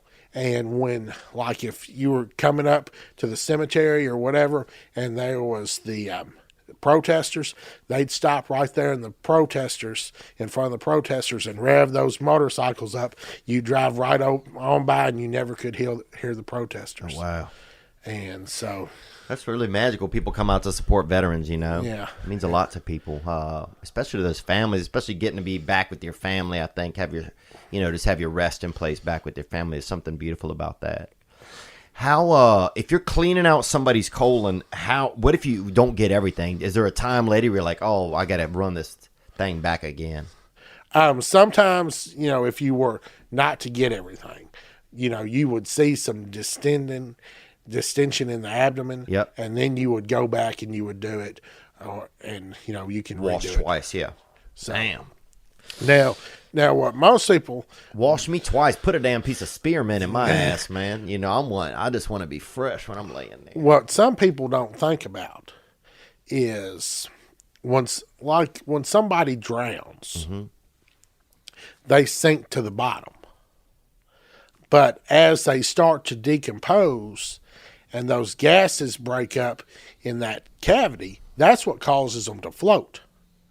And so sometimes, especially back home around the lake, what will happen is somebody will drown, and so they might not find them for a day or two, and then whenever they start floating up, you don't ever know what time that's going to be. And sometimes what will happen is they'll float up, and they'll get caught up in a barge, that's either going upriver or downriver. That wet hitchhiking. And they won't notice it until daybreak. And then they'll have to stop the barge, and then they've got a lot of red tape and everything else. And, they find this person who's from Kentucky up in Illinois or down in Mississippi. State lines, yeah. Somebody's fucking hitchhiking. Well, exactly. Now, what about this? So you got that last gas in you. Your body builds that last gas. Do you have to let that out? normally you can, because when we use that trocar, and You ever get that hit of gas? You ever and hit that so- gas pocket? you can hit a gas pocket and it will, shrink up or whatever. But sometimes after you've used that trocar, and there's a button that we use that's kind of like a screw-in button that we put on the person, and if they get distension, sometimes you can just take that button off and it'll release that pressure and release that gas. And that's like a last fart almost that's in them? I guess you could call it that. And does it smell pretty bad? A lot of times it would, yes. Wow. I want that. Definitely, I'm doing one. You got to go out with a last blast, I think. Man. I can't tell if I'm more excited about dying or not after talking to you, honestly, Frank. Well, as long as you've had a good run on Earth, there's always a time to check out. Don't get in a hurry. You only pass this way once. That's it, huh? That's right. Do you feel like people will talk to you about death a lot? Oh, yeah. Always got questions. Do you feel like, do you ever have somebody who wants to get dressed up in something real wild, like a nightgown, or somebody wants to be, dress their little cousin up like Superman or something? Well, therefore, it kind of goes in phases. Like, you'll have phases where, people will want to be buried in like pajamas and stuff like that. And then sometimes, we have, because we're in Kentucky, we have a lot of people that like to be buried in, like UK jersey, not necessarily jerseys, but it might be a UK fleece or polo. Okay, or so something. state sports pride. Yes, rocking the sports pride all the way to the grave. Damn. That's wild, man. What will you wear, you think? Oh, I'll definitely wear a suit. Probably a blue one. Probably. Blue looks good? I like blue suits. It'll probably either be blue or black, but it won't be plain. It'll have some type of stripe or weave in it, Okay. Bright tie, probably, maybe a red or, a yellow, something like that, something kind of flashy, as far as the tie. So go flashy is kind of the way to go, you think, a little bit? So, when I dress, I will dress a little less conservative than some funeral professionals, but, because it's, I'm in a suit every day of my life, just about every day I wake up and I put a suit on.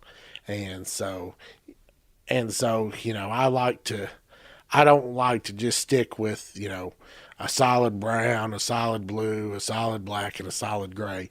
I've got on a gray pinstripe today with the, a bright pink tie, and everything else. Oh, I'll die in your damn arms right now. You look like I'm ready, you're ready to help somebody. Thank you.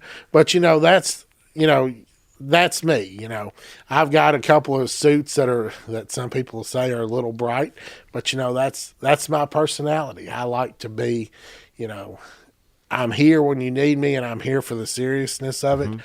But, at the same time, it doesn't have to be all drab. Have you ever had somebody die, they want to be dressed up like Superman, or somebody dressed up like a damn, dressed up like He-Man, or, a Miss Butterworth or anything like that? Somebody wants a particular type of costume? Not so much as a costume. Like, we've had people who have worn like a Superman shirt or, something like that. And, but not a real costume, leotards and all that. No capes, Yeah. What will my penis and stuff look like when I die? Does it look the same, or does it start to look a little different?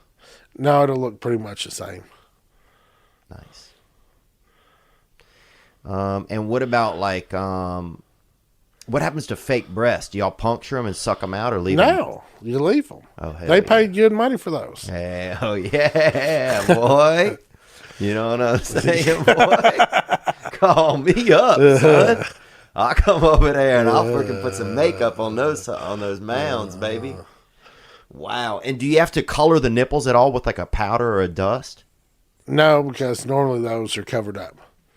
And what about the balls? Do you have to suck the stuff out of those? No. Wow. Interesting, man. Well, man, I think I'm just dang. I guess I just know everything I know now. Do your eyes stay the same color they were? Yes. That's cool. But of course they're closed, so nobody really sees them. Yeah. What bone was that guy missing? The guy that came back from I'm not for sure. I don't remember now, but they had a picture in the book that they gave all the family members that had the entire skeleton laid out. Wow. And so, what if somebody lost their legs? Do you bury them in that full size casket, or will you go a little shorter on that casket? you'll still use that full size, because it's like everything else. If you tried to go smaller, you're going to be. They don't really make smaller caskets on a normal, so it's going to cost more. Right. Whereas, like if somebody is really big, they have to get a bigger casket. And there's a company out there, or used to be a company out there, called Goliath Casket Company. Wow. And that was their niche market, was they made oversized caskets. Damn. And their two most popular models were 48 inches wide and 60 inches wide. So that's 4 and 5 feet wide on the interior. That's a damn queen bed. I mean, they were big caskets, but when you needed them, you needed them. Can two people legally be buried in one casket? Technically, I guess you could, depending on most states, but but most of the time they don't go together. Have you ever buried two in one? I have never buried two people in the same casket. Well, let me rephrase that. I have never buried two full bodies in the same casket. Amen. I have buried people, like sometimes one of them wants to be cremated and the other one wants to be buried, and if the one that's cremated dies first, I have put their cremains in the casket with the other one when the other one dies. I've done that, but I've not put two full bodies in the same casket. Could you handle it? Could I handle it? As far as, you'd have to have a wider casket, but I mean, I guess I could do it if I had to. Hell yeah. But we've had I've had double funerals, but they've all been in separate caskets. And is it cheaper to go two in one casket? No, because I'll cut corners, man. Because what happens is it becomes more expensive because when you're getting into that bigger size. Because a bigger size casket is more expensive, when you're getting wider. Mm-hmm. And then also they're not as many out there as there are standard size caskets. And you can't just lay somebody right on top of somebody else. That'd be tacky, I guess. That'd be tacky. What about what's the smallest casket you've ever done? It would be like an 18-inch. Damn. Yeah. Like a damn baby Snicker almost. For like a stillborn baby. Oh. That's heartbreaking, man. Oh, life is wild, huh? Yeah. One time we had this situation where a lady had a baby who had died, and the baby had already been dead for 24 hours and was just sitting there with the mother in the hospital room, because the mother was still in the hospital. And I remember I met with the baby's daddy about the funeral arrangements before they even released the body, because the mother wasn't letting the baby go. Wow. And so I told the baby's daddy, I said, you just go back to the hospital and you tell them I'll be there at 6:00 tonight to pick up the body. And when I get there, she'll need to give me the baby. And I got to the hospital, signed all the paperwork and everything else.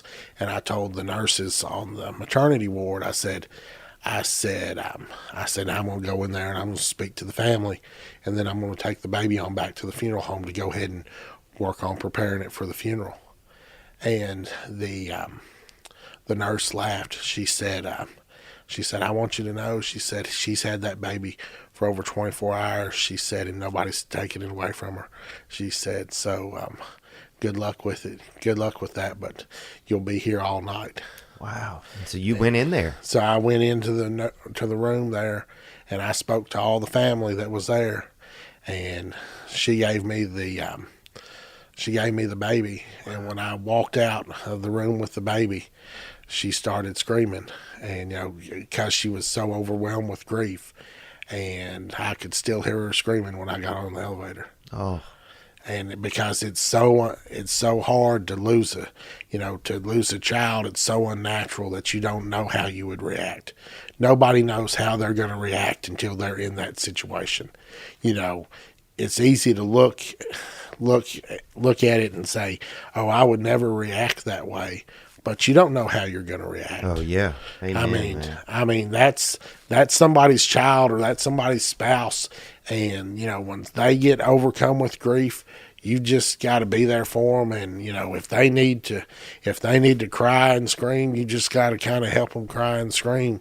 But if whatever they need to be, you just got to be there for them. Death brings out the worst in people, but it also brings out the best in people. So you never know how somebody's going to react. You just got to be there for them. And what do you carry a baby like that in that's that size, man? That's heartbreaking. We wrap them in a baby blanket, and we carry them just like they were if they were a live child. And do you sit them up in the front seat, or do you put them in the back, or what do you do? Most of the time, what we would do is we would, in a situation like that, we would take a car and two people, and so one person would hold the baby in the car, and the other one would drive. Wow. They make what is called, it's like a box that you could put the baby in for, to transport it. But I'm not putting a baby in a black box that looks like a tackle box or something like that. I don't think that's fitting and appropriate. So we don't use those type of things. Wow. We just use the baby blanket because babies should be in a baby blanket, whether they're alive or dead, and they shouldn't be thrown in a box. Amen. You wouldn't carry a live one like that. I'm not going to carry a dead one like that. Amen. Yeah. Oh, working at the finish line, man. You're working at the finish line. That's right. Sometimes that finish line's real short to the starting line, and sometimes it's real far away. But you got to be there for all of it. Wow. Yeah, it's fascinating, man. I don't know if there's anything else that I can take out of you today, man, except just to say thank you very much. And what's the name of y'all's outfit over there? It's Huggert, Beard, and Giles Funeral Home in Hopkinsville, Kentucky. Wow. Well, thank you so much, man, for coming in and just filling us in on everything that's in that world, Frank Giles, thank you so much today, man. Oh, last question. When The Undertaker, remember the wrestler, when he really popped off, remember? Yep. Did that put a lot of pressure on you guys as Undertakers and stuff like that to really take it to another level?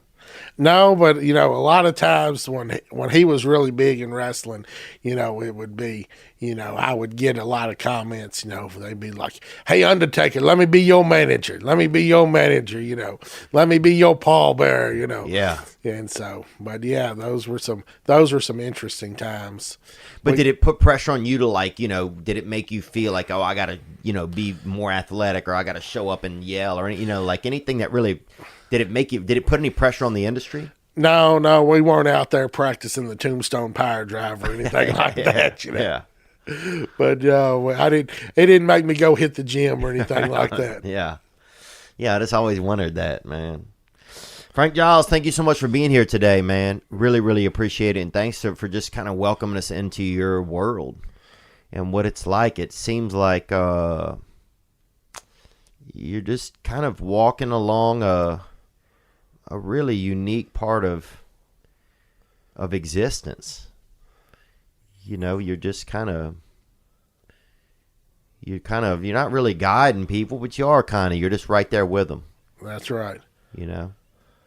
And the thing about it is it's kind of like if you fall in a hole and your neighbor jumps in that hole with you. And you'd say, well, why did you jump in the hole with me? And, it's, well, I've been here before and I've gotten out. And so I'm here, I've been through it before. I'll guide you right.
Ladies and gentlemen, I'm Jonathan Kite, and welcome to Kite Club, a podcast where I'll be sharing thoughts on things like current events, stand-up stories, and 7 ways to pleasure your partner.